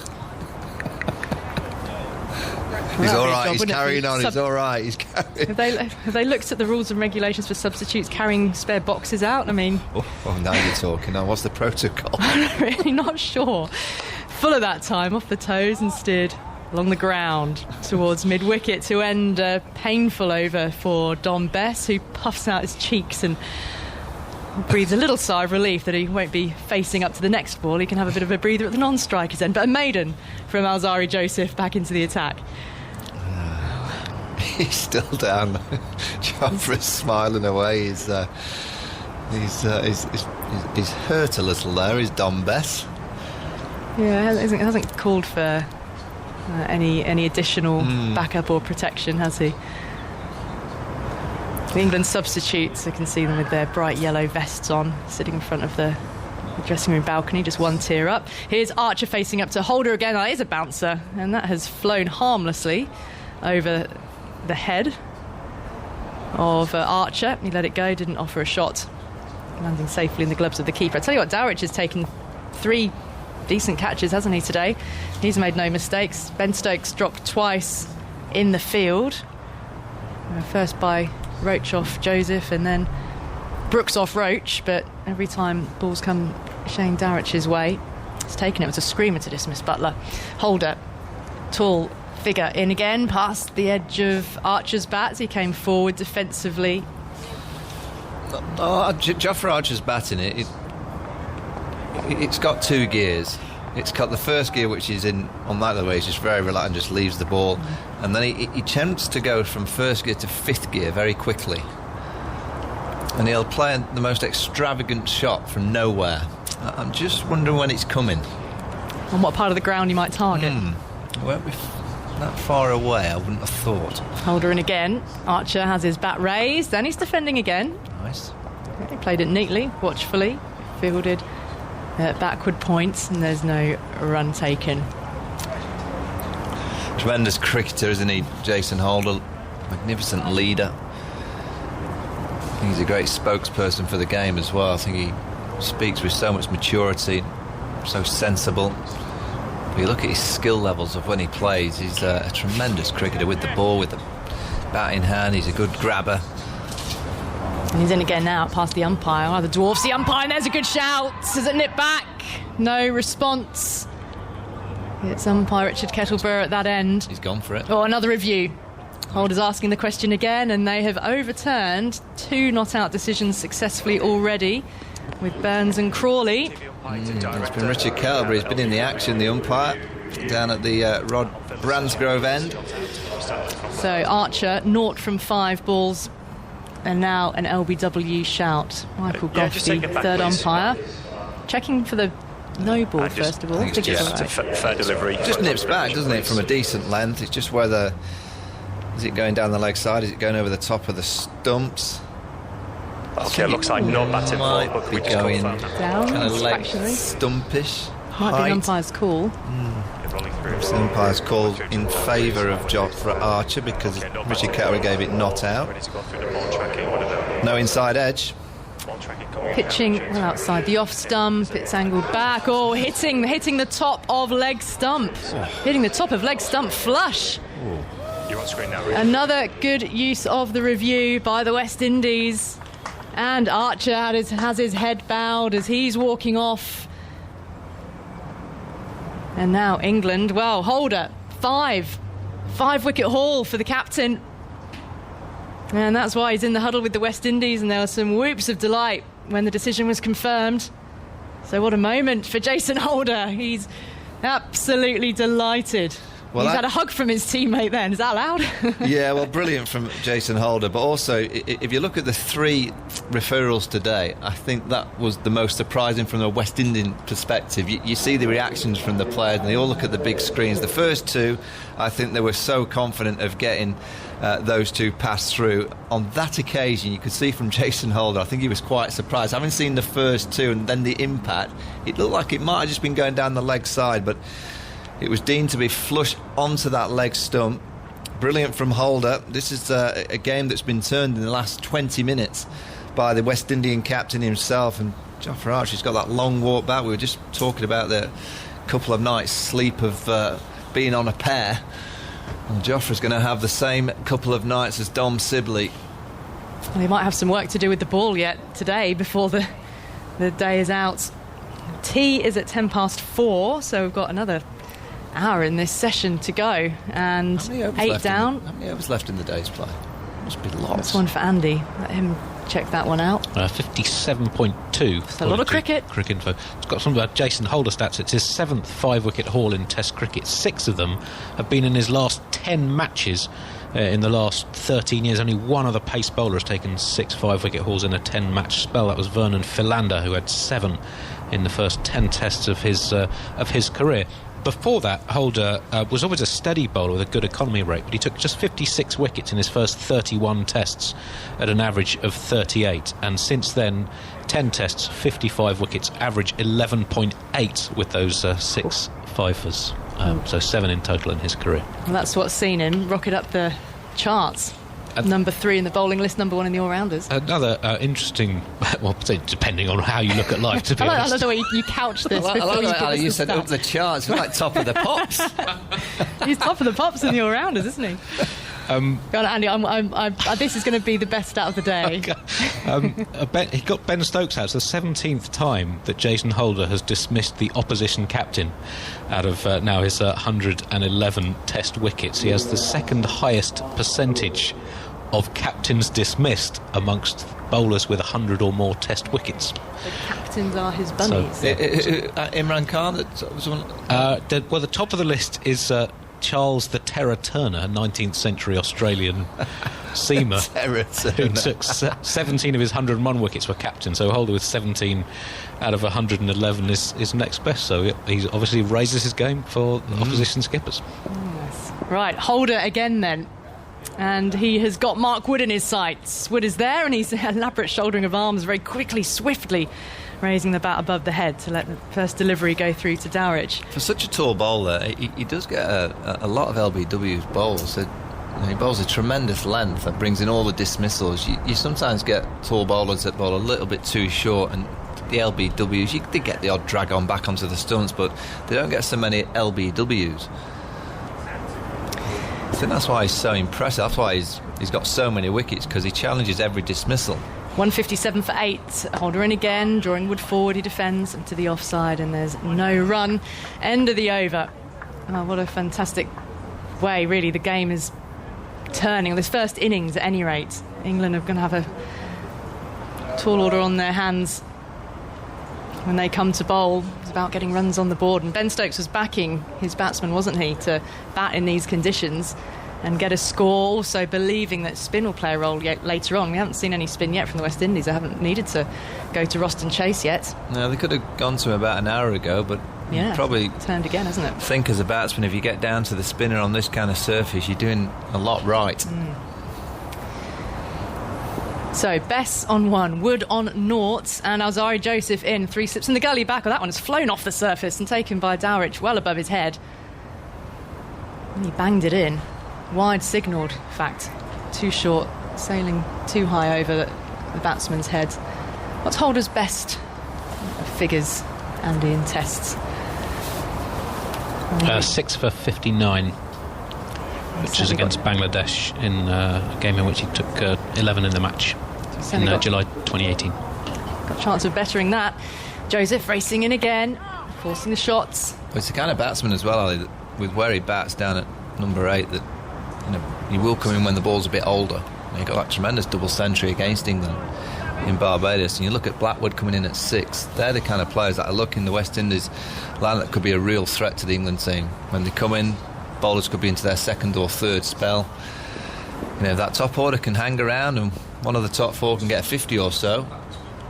I think it's going to be so hard for anyone to get 100 on this kind of surface.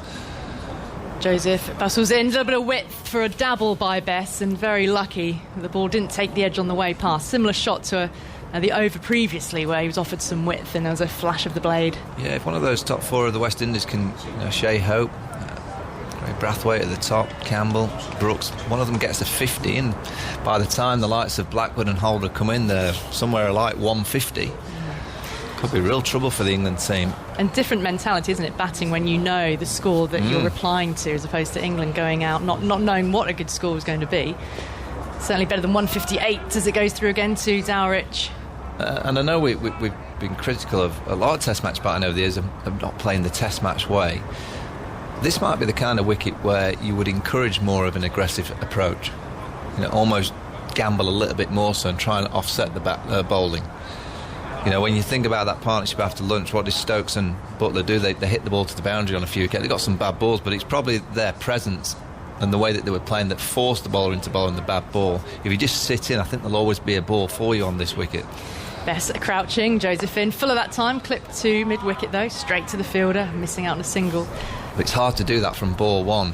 What Stokes and Butler played nicely is for the first few 20 balls, they kind of hung around, just got used to the conditions, played with nice balance, and then they started to flourish. So it's always the first 20 odd balls on this kind of surface that's going to be so difficult. Of course, there's the Jimmy Anderson factor.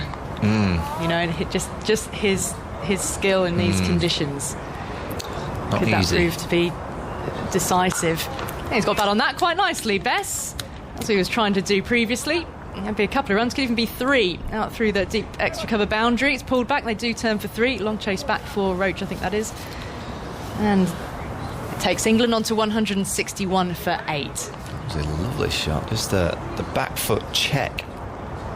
Lovely use of that top hand, the bottom hand then coming in to force a little bit of power. Nice timing. He's managed to not wear one on the body this over. And that's a big plus as well for him. We were helping to grow in his A couple of marks on that box only. confidence now. Tapping his bat against the ground, waiting now. Joseph in up past the umpire, wearing his white broad-rimmed hat. That's squirting off an inside edge. They're taking a single to mid-wicket though. It's going to be a chase because it's found the gap between mid-on and mid-wicket. Another 2 completed. And these two will try to hang around for a while if they can, however long they can stretch this innings out for. 163 for 8 as Mark Wood removes his helmet and shows that he's certainly had a haircut since lockdown. I don't know whether you saw the video that was posted of Mark Wood a little while ago. He was standing in the top tier of the pavilion, singing Jerusalem, serenading his teammates as they walked out for the practice match. I thought it was a flag he was waving, but he said no, it's a broomstick with a bath towel attached to it because he didn't have a proper flag. Michael, a few more words from you, and then I'm going to let Simon come in here quickly. 163 for 8. Great character, Mark Wood. He's absolutely bonkers. Need those kind of characters in the dressing room. Nice and straight again from Bess turns that into the leg side. I was just going to nick a ball off you there, sorry, Sam, Michael. because I saw you were doing the right thing, the protocol, make sure everything's clean as you enter the commentating arena. You can do the second ball of the over if you want. No, please do. You take over. You take over. I'm more than happy to just sit here on the left. Well, this is great effort from West Indies today. 163 for 8, and of late as well. Holder really getting into the act. He's looking for his 6th wicket, bowls to Bess. It won't be there. Bess drives nicely, but straight to extra cover. It's a par score, Simon. Well, I just don't know. I looked at the forecast for tomorrow and the day after, and suggests much brighter sunshine tomorrow. So only 2 wickets to go, though. England, you feel, will have some good bowling conditions as long as we stay on, there's a suggestion there might be more rain on its way later. So the perfect scenario for West Indies, bowl England out and then don't have to bat in these conditions and come back tomorrow and bat in the sunshine. Here is Holder bowling to Best, turned away through square leg for one. Joseph's after it, they're coming back for the second. A little slip there from Joseph in the outfield. Picks it up though and sends in the return. Well, and obviously the umpire set the precedent yesterday with the light. Yeah. So as soon as it gets to that level today, they'll have to go off. Yeah. Do they have with their light meters, I presume they have a set light for everywhere in the country, do they? I mean, it's a strange one. I mean, I don't know. But it's just so inconsistent because you see some test matches played in gloomy. You look at the West Indies when they beat England at Henley a few years ago. Yeah, you could see all the shadows on the ground, couldn't you? So it's just shadows of the players. Holder bowls to Best. Best turns that away down to fine leg for a single. Kemar Roach is there. And Best gets another run. He moves to 7 and England to 166 for 8. They could do with a little flourish in the tail here, England. Wood and Best playing a few shots possibly. Get them up to 200. Not going to be easy against Jason Holder. No. And if I was the West Indian skipper, I'd just keep the ball in my hand. You would hope a nice breather when he gets into the dressing room, batting at number 8. And he looks the most likely to get the remaining 2 wickets. He's in his 18th over. He's taken 5 for 34. Goes in now and bowls to Wood. Wood is solidly forward to a straight ball, pushing it to extra cover, and there's no run. Holder bowling at 80 miles an hour. No more than that. He's gone below 80 at times. And he's got that height and he's perfect for this pitch. A little bit there for him. And England have succumbed. 3 for Gabriel, 5 for Holder. No half centuries in this England innings. Stokes with the highest score of 43, and he was dropped twice. Once. And a terrible drop by Brooks. Holder goes in, bowls to Wood, who's back, just edging towards the leg side there. Pushed away into the offside. And there is no run, and the slips. And wicketkeeper sprint to the far end. Might be to keep warm, might be to keep the overs ticking by. We have had 60 in all in this match. It's 166 for 8. How many overs has Holder bowled in this spell, Andy? That was his 5th over of the spell.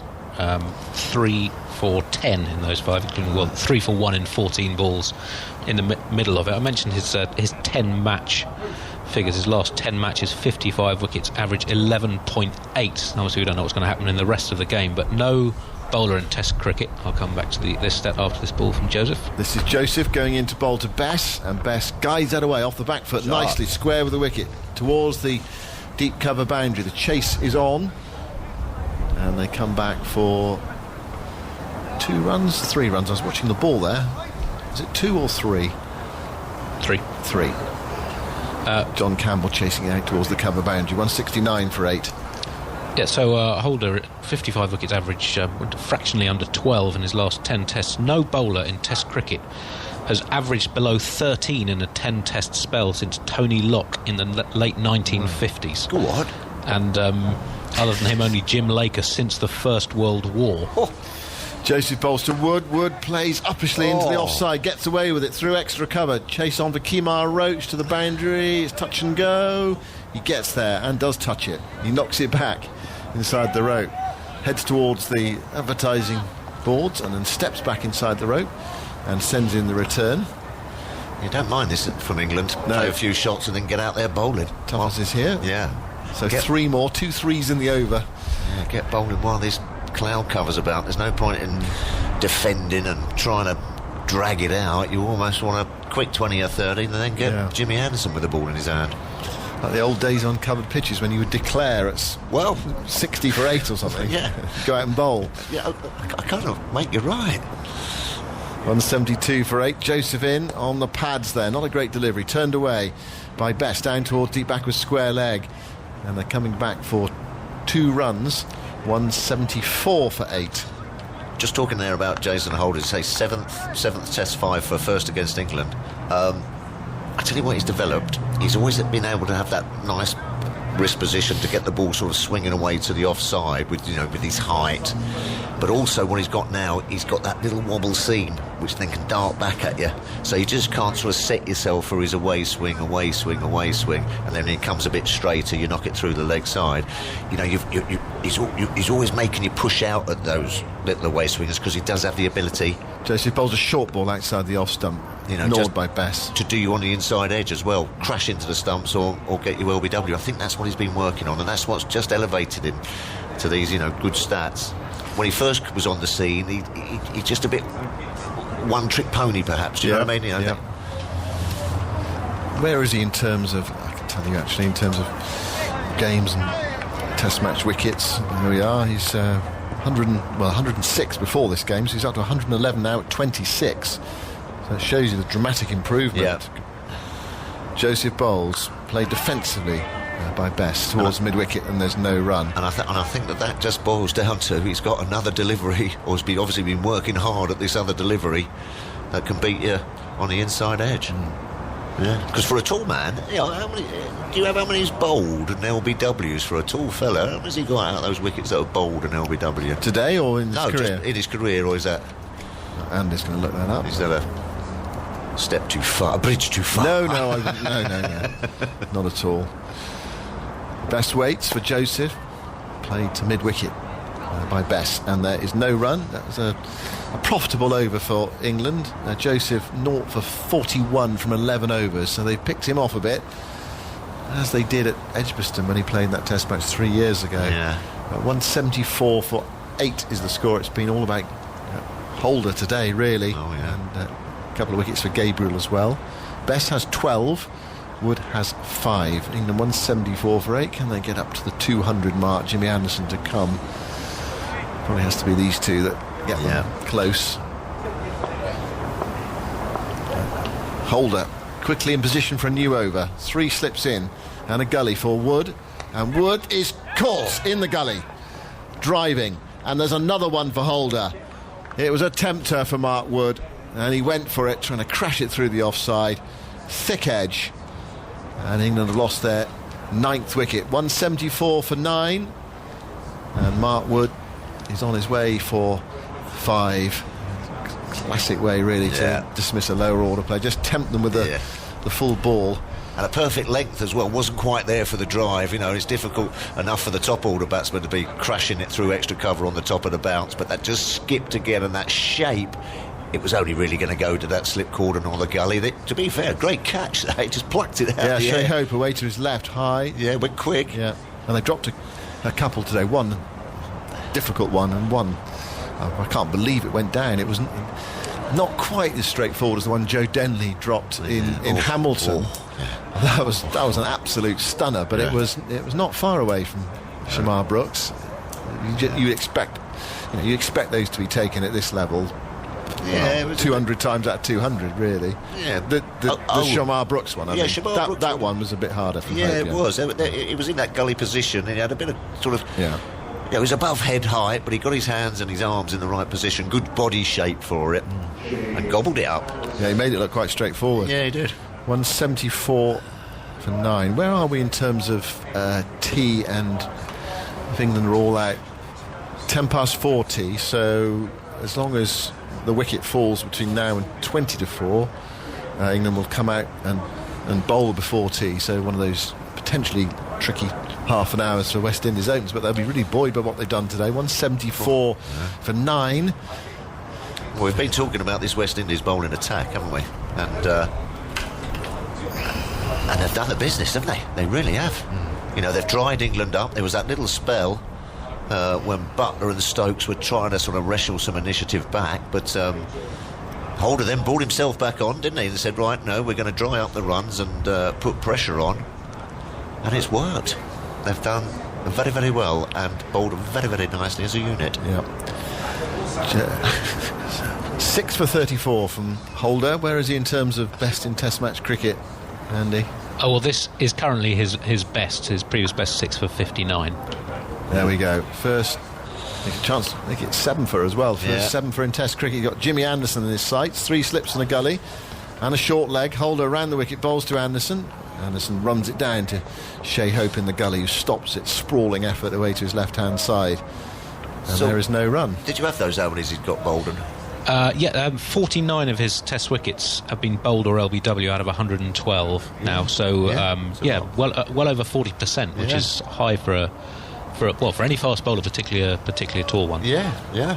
And another quick stat: this is now the best bowling figures by a captain against England since 1987. Holder bowls. Anderson is beaten. Ooh. Lovely delivery. Anderson pushing forward past the outside edge. Good carry through to Dowrich, the wicketkeeper. He bowls that horrible length for a tail ender because you just feel that you can't get forward, and when you're back, it's sort of like, well, I should be trying to get forward to that. Yeah, it's an awkward length for tail enders to play, that is. When, as you say, what is he, 6'7", 6'8", or something like that? You just always think that things are rising up at you. Next thing you know, you've got your poles knocked over. Holder bowls to Anderson. He blocks it, gets a thick outside edge, runs away to backward point, and there is no run. So there are 2 balls left in the over, and then I suppose the onus will be on Best to play 1 or 2 shots if he can against Joseph. I wonder whether they might take Joseph out of the attack. It does look as if he could leak a few runs. Might just ask me, my big fast bowler, has he got a little something for me? Or at least ask him to loosen up. Always used to be enough for me back in 11. Here's Holder bowling, clipped away nicely by Anderson, off his hip, past short leg, and that's gone for 4. Shot of the day. Beauty. The Burnley Lara. What a shot. Another one. What a shot that is by Jimmy Anderson. Great position. Just swung back onto his sort of hip area and just nonchalantly flicked that. Oh, it's a great shot right out the middle of the bat. What was it? Pad flap high and almost leaning forward into it as well. Went off like a rocket. So 1 ball left in this Holder over. 6 for 38 now for Holder. 178 for 9.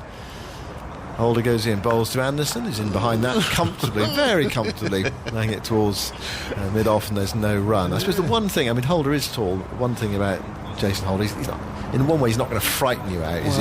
He's not express. No, he's not express. What has he been bowling at? 80. 80. Which is all right, but it's just that awkward length. Yeah. He gets you in that half sort of cock position, and you just end up fending at it instead of committing forward or committing back, especially for the tail. But you're right, you might fancy having a bit of a whack, or might try to play a few shots against him because he's not going to knock your head off, perhaps. Right, now what sort of field are we going to see here for Bess on strike? 3 slips in the gully, and then 3 men back. Deep cover, deep mid-wicket, and fine leg, and 2 up saving the single at wideish mid-off stroke, extra cover and a mid-on. Joseph goes in, bowls to Bess. Bess stands up and punches into the offside, straight to Roach. He's extra cover and there's no run. He's got better and better done, Bess, hasn't he? He was a bit flirty early on outside that off stump, but he looks to... He can obviously bat a bit, he looks quite composed now, doesn't he? And his sort of feet are moving nicely, but I think you're right, it might be time to have a bit of a dart. Or a judicious dart. Don't give it away. But if the ball's there in your area, give it a tap. 178 for 9. Joseph bowls to Bess, who edges this over third slip for 4. It was full. He went for the drive, thick edge, and it flew away. It wasn't far away from the outstretched fingertips of the slip cordon, but it was just far enough away. He really went for it. That was the key there. Yes. And and you get your 4 runs for that. Okay, if it goes straight to second or third slip, it's not the end of the world. But if you're going to go at it, go hard in these situations. Best of 16. England 182 for 9. Same field. Here is Joseph. Right arm over the wicket, bowls to Bess. It's wide, and he gets 4 more down to third man, beating the dive of Shea Hope in the gully. Hit hard into the ground, and Hope dived away to his left, couldn't get there. It was a miscue, really, from Bess, but 4 more runs. 186 for 9, and Joseph is leaking runs here. A bit of pace on to the bat, and the ball is flying around, albeit in unconventional areas, but everything counts. You just get the feeling there's something with Joseph that he hasn't quite got that sort of rock-solid stock delivery in his armoury, sorry, if you know what I mean. I do. Joseph to Bess, down the leg side. Yeah. And that came off the thigh pad. They're looking for two here down to fine leg. They are not going to get it. Throw comes in from the deep, far end of the ground by the bails. Wicketkeeper Dyrich scrambled to his left, couldn't stop it going down fine. So one run. I didn't see the umpire there. Did he signal leg by? He did, right. So Best stays on 20, but he is at the non-striker's end now. It's 187 for 9. 2 balls left in Joseph's over. We talked about Holder not being that quick. Joseph is a bit quicker for Jimmy Anderson to contend with, but there also might be a scoring opportunity for him. Yeah, he needs to work on that, I think, Joseph. Because he's got pace, he's got some swing, and he's obviously talented, but just groove. You need to get that groove on that top of off-stump line. Joseph bowls and Anderson fiddles with that one outside the off-stump. There's the angle across and the right arm to the left-hander, and Anderson followed the line of it. He was nearly caught behind. He missed it. Through to Dyrich. I'm playing the hook this ball. I'm playing the hook shot. Are you? Yeah, I'm premeditating. Where are you playing it from? Wherever. 2 feet outside off stump. I'm having a little punt that this is going to be short. Right. Yeah. Okay. Here we go. Joseph bowls to Anderson. Well, it's the same ball as the ball before, actually. Yeah. In that corridor. There you go. Across him and outside off stump. He fished for it, missed it. Didn't look a particularly convincing shot from Anderson. I think he missed it by quite a long way, and that is the end of Alzari Joseph's over. England 187 for 9. Out today for England. Burns for 30, Denley for 18, Crawley for 10, Stokes for 43, Pope for 12, Butler for 35, Archer for 0, and Wood for 6. Bess has 20, Anderson has 4, and Holder has 6. And he's going to bowl again.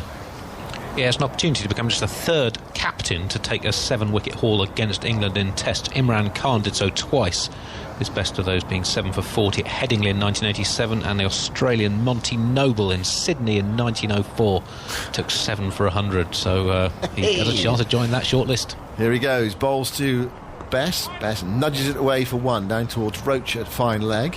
That's a good name. And they decided to take the single. They could have turned it down and leave Bess on strike. Bess deciding to trust Anderson. 188 for 9. Well, Monty Noble. Monty Noble, that's a great name. Love that. What did he bowl, Monty? Mostly off spin. Yes. Noble off spin. His nickname, according to Cricinfo, was Mary Ann. Why? Don't know. Could be anything. Bess is 21 not out, but it's Anderson who's on strike. Holder goes in, round the wicket, bowls to Anderson, who gets one of the banks a bit, and he fiddles it down into the gully. It's stopped by Shea Hope. Looking nice and solid, Jimmy, to be fair, isn't it? Lack of movement, just standing there nice and tall. If it's up, I'll lean forward, and if it's back, I'll just sort of lean back. Economy of movement, but he's looking pretty good. Well, we saw him this morning practicing his pull shot into the nets with the batting coach. Well, I'm not surprised against this West Indies attack. Well, one or two short ones. Yeah. Holder bowls. Oh, and Anderson plays an indeterminate shot at that. I'm not quite sure what he was trying to do, whether he was at the last moment holding the bat inside the line or was poking at it and then pulled it away after it had gone past. It was one of those tempters from Holder outside the off stump. Yeah, playing a long way. Yeah, exactly that. Playing a long way from his body and then realised he shouldn't have. And withdrew the bat. Yeah. Oh, what am I doing? Hoping that no one would have noticed. No, yes. Yes. 188 for 9. 3 balls left in Holder's over. Looking for 7 wickets. Holder goes in. Bowls to Anderson. Anderson dead bats it into the offside. Is it just brightening up a bit? It is. Yeah. Rolls up towards mid-off. The rain radar that I saw, I was shown at lunchtime, suggested rain about 4 o'clock. Oh dear. What, heavy or just miserable? Well, it looked, reasonable, a reasonable chunk. Right, okay. Yeah. But England won't mind that. if you look up, it hasn't really changed all day. Oh no, look! I can. I think it's a bit brighter. Yes, now. I can positively feel a ray of sunlight. Holder over the wicket now to Anderson. Oh, it's a and beauty. that's a fine delivery. Anderson poked at it, missed it, and it was taken by Darrich high there in front of Blackwood at first slip. Now, I bet that's that wobble seam he's developed, because that seems to have pitched and just left the left-hander. Yeah, so change of angle from Holder. Yeah, and not necessarily just running it across him. That actually then, let's say, that wobble seam that they've all developed now is a real weapon. So Holder with 6. You can watch all his wickets via the BBC Sport website and app now, and on the highlights as well. Holder goes in, bowls to Anderson. Anderson drives nicely past mid-off for runs up towards the long-off boundary. They've come back for 2. They might well get 3. Yeah, they're taking them all. That's the last ball of the over. Every run gratefully received. That reminded me of an Alistair Cook off drive, that did. Left-handed, tall, stood up, nice and straight, boom, straight back past the bowler. Great shot. Well, it takes Anderson to 7. He's got the strike. And the main highlights, if you like, BBC 2, 7 o'clock tonight, today at the Test. And if you miss it at 7 o'clock, you can always catch up on the iPlayer as well at your leisure. So on we go with this England innings. 191 for 9 is the score. And these two have added 17 for the last wicket. I don't know how important that's going to be in the final analysis. A low-scoring game. Yeah, well, it all comes into play, doesn't it? You know, you just look at that and just feel that, you know, on this kind of pitch, these kind of conditions, that England could get themselves in a bit of trouble. And of course, let's not forget that lockdown and everything, the guys have got no form to fall back on. Joseph continues, bowls to Anderson. Anderson pushes and misses again. He struggled with that line. The right-hander bowling across him. It's not really full as it was that last ball. He's played and missed 3 or 4 times now outside the off-stump. West Indies desperate for him to find that outside edge. Nick it to the keeper, or 3 slips and a gully. Now, where are we? 5 minutes away from tea if a wicket falls now. Well, England wicket would have to fall now for him to go out before tea. Joseph bowls to Anderson, who plays that nicely down towards fine leg. He gets another single, he goes to 8. Well, it's funny, the older you get, you do actually then, I mean, it happened to me with my batting, you know, starting to get a little bit sort of braver and a little bit more into line, you know what I mean? Because you sort of, I don't know, you just sort of think, you know, actually, it's not quite as bad as I thought it was for all those years, you know. People get a bit tired, the ball's got a bit old, hasn't it? The bowlers are a little bit more exhausted. You didn't perhaps let things cloud your vision, and that's how Jimmy's looking to go about it. Look at him. He's walking about like Don Bradman out there. Twizzle of the bat. And he's played well in support of Best so far. Joseph goes in, bowls to Best, and Best has got that big gap away on the offside, which he exploits towards deep cover. Anderson wants 2 just as well. He didn't come back there for the second. He was run out by half the length of the pitch. Anderson was turning for the second and on his way, and Best said no. Almost quite giving Best a single, but there are lots of spaces for Best. He's on to 22. And England to 193 for 9. They were 157 for 8. So some useful runs towards the end. All the England boys look waiting to go. They're all ready to go. They've all got the boots on and everything. Jimmy's going, hold on a minute. Joseph in to bowl to Anderson. Anderson blocks lovely. it and goes for a quick single. Lovely. Short of mid-off. Running. Has he pinched the strike? Not quite. Not quite. Still 2 balls left in the over. 194 for 9. So these two have added 20 now for the last wicket. Yeah. Psychological, 200, you know, not bad. You take that, I reckon. Anderson 9, Best 22. Again, the big gaps on the offside and the onside. There's no mid-wicket or square leg. Snuck up to 22 quickly, isn't he? He waits. Joseph bowls to him. It's full and turned away down towards fine leg for another run. They're pushing for the second. Best looks and sees that the throw is on its way, decides against it correctly there. Again, a decent throw to the base of the stumps. They'd have been struggling, but one more.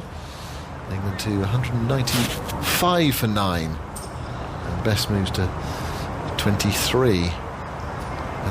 cluster of wickets when Stokes, Butler, Archer and Wood were all out in quick succession, or mainly the Archer, Butler and Stokes, 3 for 3.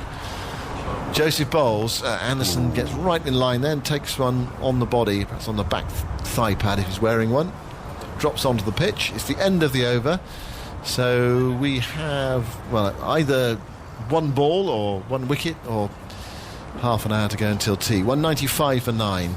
Best 23, Anderson 9. A bit more for you toughers, and then Jonathan Agnew is coming in. Well, the battle of the all-rounders, currently sitting in the ICC rankings at 1 and 2. I'd say the first round's gone to Jason Holder. Fantastic spell of bowling. Just what was needed, with a little bit of help in the pitch and overcast conditions as well. It's just been absolutely tailor-made for him. Just encouraging the England batsman just to push out and then being able to nip one back. Bowled wonderfully, but he's having a rest. And as I thought, Gabriel's coming back on. I'm late for duty, toughers, I'm sorry. It's the temptation of having a bedroom just round the corner. But how could he possibly have a nap with all of this going on? 195 for 9. Gabriel's back in the attack, and he's bowling to Bess, who's got 23, and he slides that away out to deep point. Could have taken a run, but declines. I'm not sure what Jimmy thinks about that. He's made a very good 9 not out at the other end. And he probably thinks he's in pretty good touch, I would say. He looks in good touch, doesn't he? Hello, Alistair. Yes, good. He does. Shall I say good afternoon? Do you know what day it is? Walking into the box, rubbing the sleep out of your eyes. Now I'm past 60. I think there comes a stage in every man's life where we're entitled to half an hour. Well, to be honest, I did a stint on the TV highlights, and then I had 45 minutes. I was lying on my bed, lying on my bed watching the old. Watch it. In comes Gabriel. He bowls, and that's pushed away by Bess out to cover. There's no run. It's been a bit of a habit during lockdown. Lying on my bed, watching the old TV and listening to the TMS, and then you could just feel your eyes got to get back into it, but you obviously couldn't fight the temptation. There's nowhere else to sit, the trouble is. No, we're not allowed to sit here. No. So, anyway, there we go. It's fascinating cricket. I mean, I think I posed the question, actually, when Michael was on. I mean, what sort of score is this? It's actually looking, I think, quite a reasonable score again, although people say, 195 for 9? I think 230 would be about par, wouldn't it? I think they're just probably under par. Here comes Gabriel, bowls, and that's slashed away off the back foot. Now again there's a chance of a run, and he did set off there for a couple of paces, and Anderson responded, and they've decided against it again. 195 for 9, and of course I suppose one of the, he's called it a good thing if England are bowled out quite quickly, but it does mean they'll get to bowl under this cloud as well. Yeah, because if it is a bit sunnier tomorrow, and if England have scrapped all day, and then West Indies batted on the sunshine, it might do a little bit less. I think it will still do something. This pitch has definitely got something in it. I think the big fella's stiff. He's just flexing his left leg there. He's coming back from an injury, of course.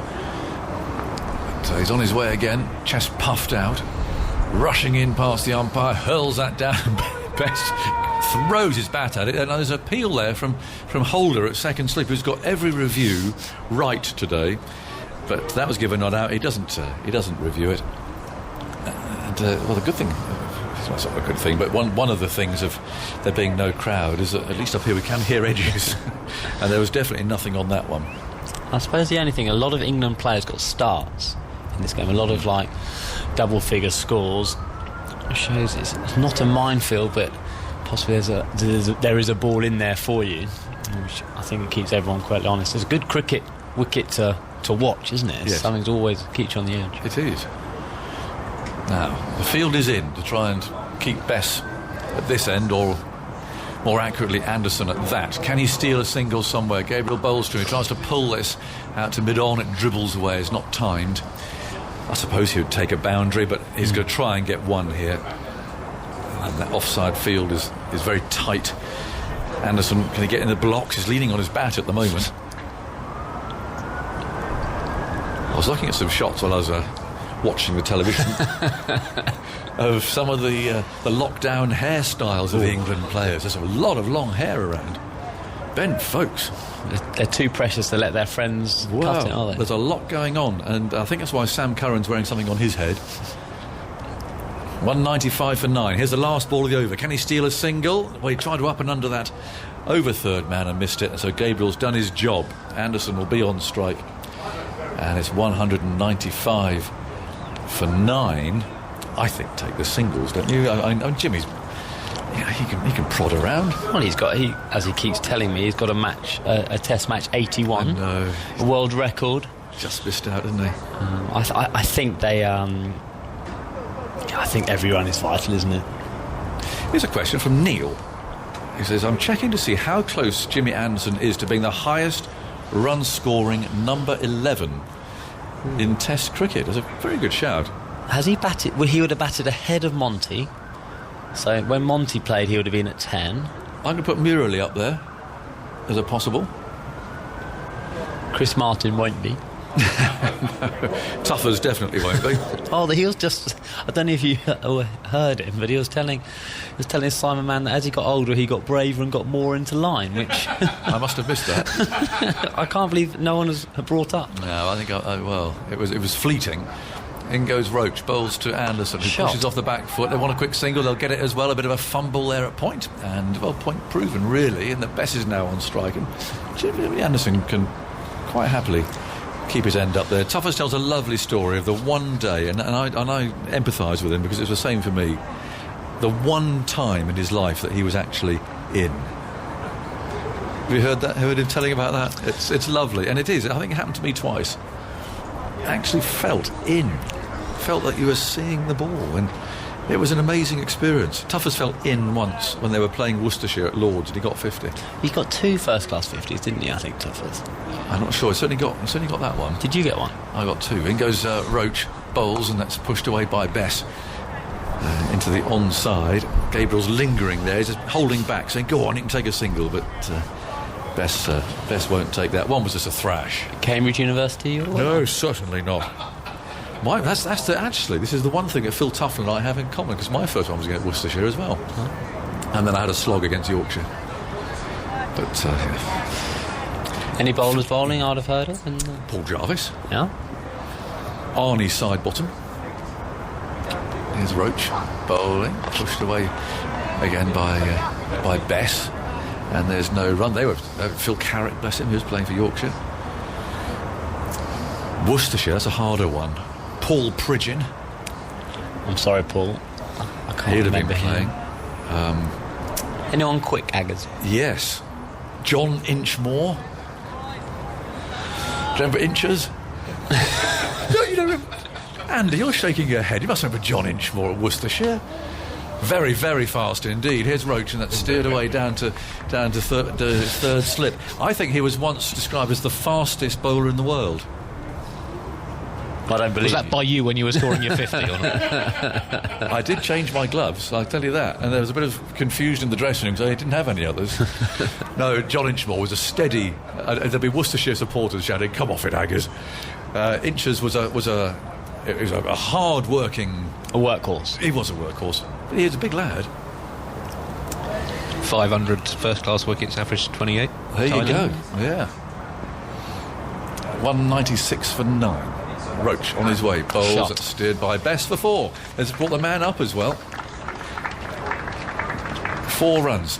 In fact, the 200 now comes up. He's got a very unusual middle name. In fact, I wish I'd known this. It'd been quite a good sledge to a fast bowler. His middle name is Darling. Be going back to Blackadder, wouldn't it? Yes. Isn't that an unusual name? I wonder where that came from. He was from Northumberland. He's 71 now, Inches. He goes, he'd still turn his arm over. Darling. That's an unusual name. Must be a family name of some sort. But no, he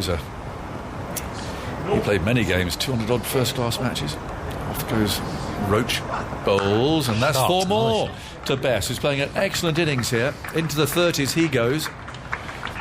Roach will be cross and Holder will be cross, so they're just letting England slip away here. 204 for 9. Bess 31. And Anderson keeping him very good company on 10 not out. What about Paul Pridgeon? Dear old Pridge. Terrible cards player. He used to blow most of his expenses with a game of cards before before the game even started, Bridge. He's one of those, loved the game cards. But he had very long strides and bold outswingers for Worcestershire. I don't think they're overseas. Oh, I tell you who the overseas player I think might have been Hartley Elaine. Really? That was quick, Hartley. He was off the field at this stage. I think he might have been. I think he probably was. I think it broken down. You've got to find the game, Andy. It was a big match. Yes, it was in the early 80s. Who New was Road? bowling? That New Road is, 204 for 9. Jimmy Anderson on strike. There's a short leg there now, and Gabriel thunders in Bolstrom down the leg side. And it's collected by the keeper. More about John Inchway with all this information. He continued to play cricket for charity. He bowled a delivery which was hit by the batsman with such force that it broke the hand of the fielder, Eric Clapton, who was lucky not to miss a tour of Japan as a result. What an extraordinary story. Thanks to all these for coming in. Isn't it funny? These little things, they set off in meander. I was going to off. say, you wondered talking about your batting to Eric Clapton. Well, yeah. Not sure how he got to my batting now. In comes Gabriel round the wicket. And Anderson gets another poor ball down the leg side. He's looking to try and york him, I think, on that leg stump. Looking for the perfect yorker, but actually often at a tail ender, you're better off just best bowling a length. Well, this morning we saw Jimmy Anderson. I think you were watching him having quite a few underarm throwdowns of pull shots, wasn't he was. I mean, it was a good 5-10 minutes of pulling this ball. And he might get his chance. I was just going to say he's got a chance to see whether this practice makes perfect. He was, because we were all wondering why he was doing it, weren't we? We suggested that come the real thing, and come Gabriel. This is it. He might not. This is why he did the practice. Yeah, but he's got a short leg. There is a man out here at long leg, and Gabriel round the wicket. Will this be the bouncer? Will Anderson take it on? Here he comes and bowls. He's bowled him. We'll never know. But there's the length ball, and it is usually the way to clean up a tail ender. It's tempting to go for the Yorker and everything else, but the good old length ball off stump, and Jimmy's is leaning back at 45 degrees. So, England are all out for 204, with Anderson bowled by Gabriel for 10. Cookie's making a signal there that suggests that might be tea. I think it is, otherwise I think Jimmy would have been running off to get his bowling stuff on, but he's ambling not very fast at all off. I think that might be tea, but West Indies have, what's impressed me actually, they've really learned from yesterday, haven't they? They obviously went home after the 17 overs and saw the data, or even just Phil Simmons saying we've got to hit the stumps more, and they've got rewarded for it. They bowled really well, so led by Jason Holder. Brilliant bowling performance from him, but England have got 200, which is, I think, probably just below par. But it's definitely, in these conditions, West Indies are going to have to bat very well to get close to that. They're going to be tested, aren't they? I mean, if England can get in the groove, and again, you say if because they are short of practice, but these conditions feel right, and the light might not be very good in an hour or so's time, hour and a half perhaps. It is going to it's staying cloudy throughout, so it's a fascinating game. So England today lost 9-4. Andy? They were 35 for 1 overnight, so 9 for 170, 165. 165. I thought I'd let you get it wrong. 169, sorry. 169. Okay, I'll rub that one out now. 9 for 169. And so look at those bowling figures. Well, first of all, well played Don Bess. He's a pugnacious fellow. He's got a bit of character, isn't he? He has. He got that 50th night watchman on his debut. He loves a battle, he loves the battle. When he bowls, he likes a challenge of whatever's in front of him, and he's making the most of his ability. And that was a good 30 actually. That when England lost Stokes and Butler quickly, they could have folded. But that 30 just kept England in the game. Anderson out for 10. Bowling figures wise, then it's just two have shared them all. Gabriel, who took the first 3 to fall, ended up with 462 from 15 overs, 3 balls.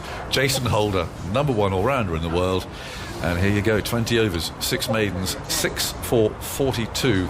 And he particularly, I think, has bowled that better length today. Yeah, he did. He found exactly the right area to bowl, and one thing over the last year or so, he just doesn't bowl many bad balls. So even if he's not taking wickets, very much like Jimmy Anderson, is if he's not taking wickets, he's not going for runs. And he held this bowling side together actually, because after Gabriel's burst this morning, he looked a little bit tired when he came back after lunch. Joseph looked a little bit short of rhythm, and he was leaking runs, and Roach, after his initial very economical spell, again bowled. He did a lot of overs. Did he bowl 20 overs, Andy? Was he close to 20 over Kemar Roach? Roach 19, six maidens, done for 41. I had a catch dropped and a LBW not given. Yeah, but the last, he looked like the workload was catching him, and Jason Holder plugged away, held it together, and he's just showing what a class act he is with the ball. He's a serious cricketer. Quick run through the cards. Sibley, of course, out yesterday. Rory Burns, LBW to Gabriel for 30. Joe Denley made 18. He was bowled by Gabriel. Zach Crawley, 10. LBW to Holder. Stokes, 43. Was caught behind by the keeper Darrach off Holder. Ollie Pope, a couple of lovely strokes, but then just felt for one outside the off stump and nicked it off Holder for 12. Joss Butler made 35. He was also caught behind off Holder. Really had got that nagging line and length by now, just moving away a little bit outside the off stump. Archer was LBW to Holder for 0. Wood was very well caught by Hope off Holder for 5. And Jimmy Anderson bowled by Gabriel for 10, leaving Dom Best 31 not out from 44 balls. Bowling wise, yes, Kemar Roach 19 overs, 6 maidens, no wicket for 41. Shannon Gabriel 15.3 overs, 3 maidens, 4 for 62. Mazara Joseph 13 overs, 4 maidens, no wicket for 53. And Jason Holder 20 overs, 6 maidens, 6 for 42.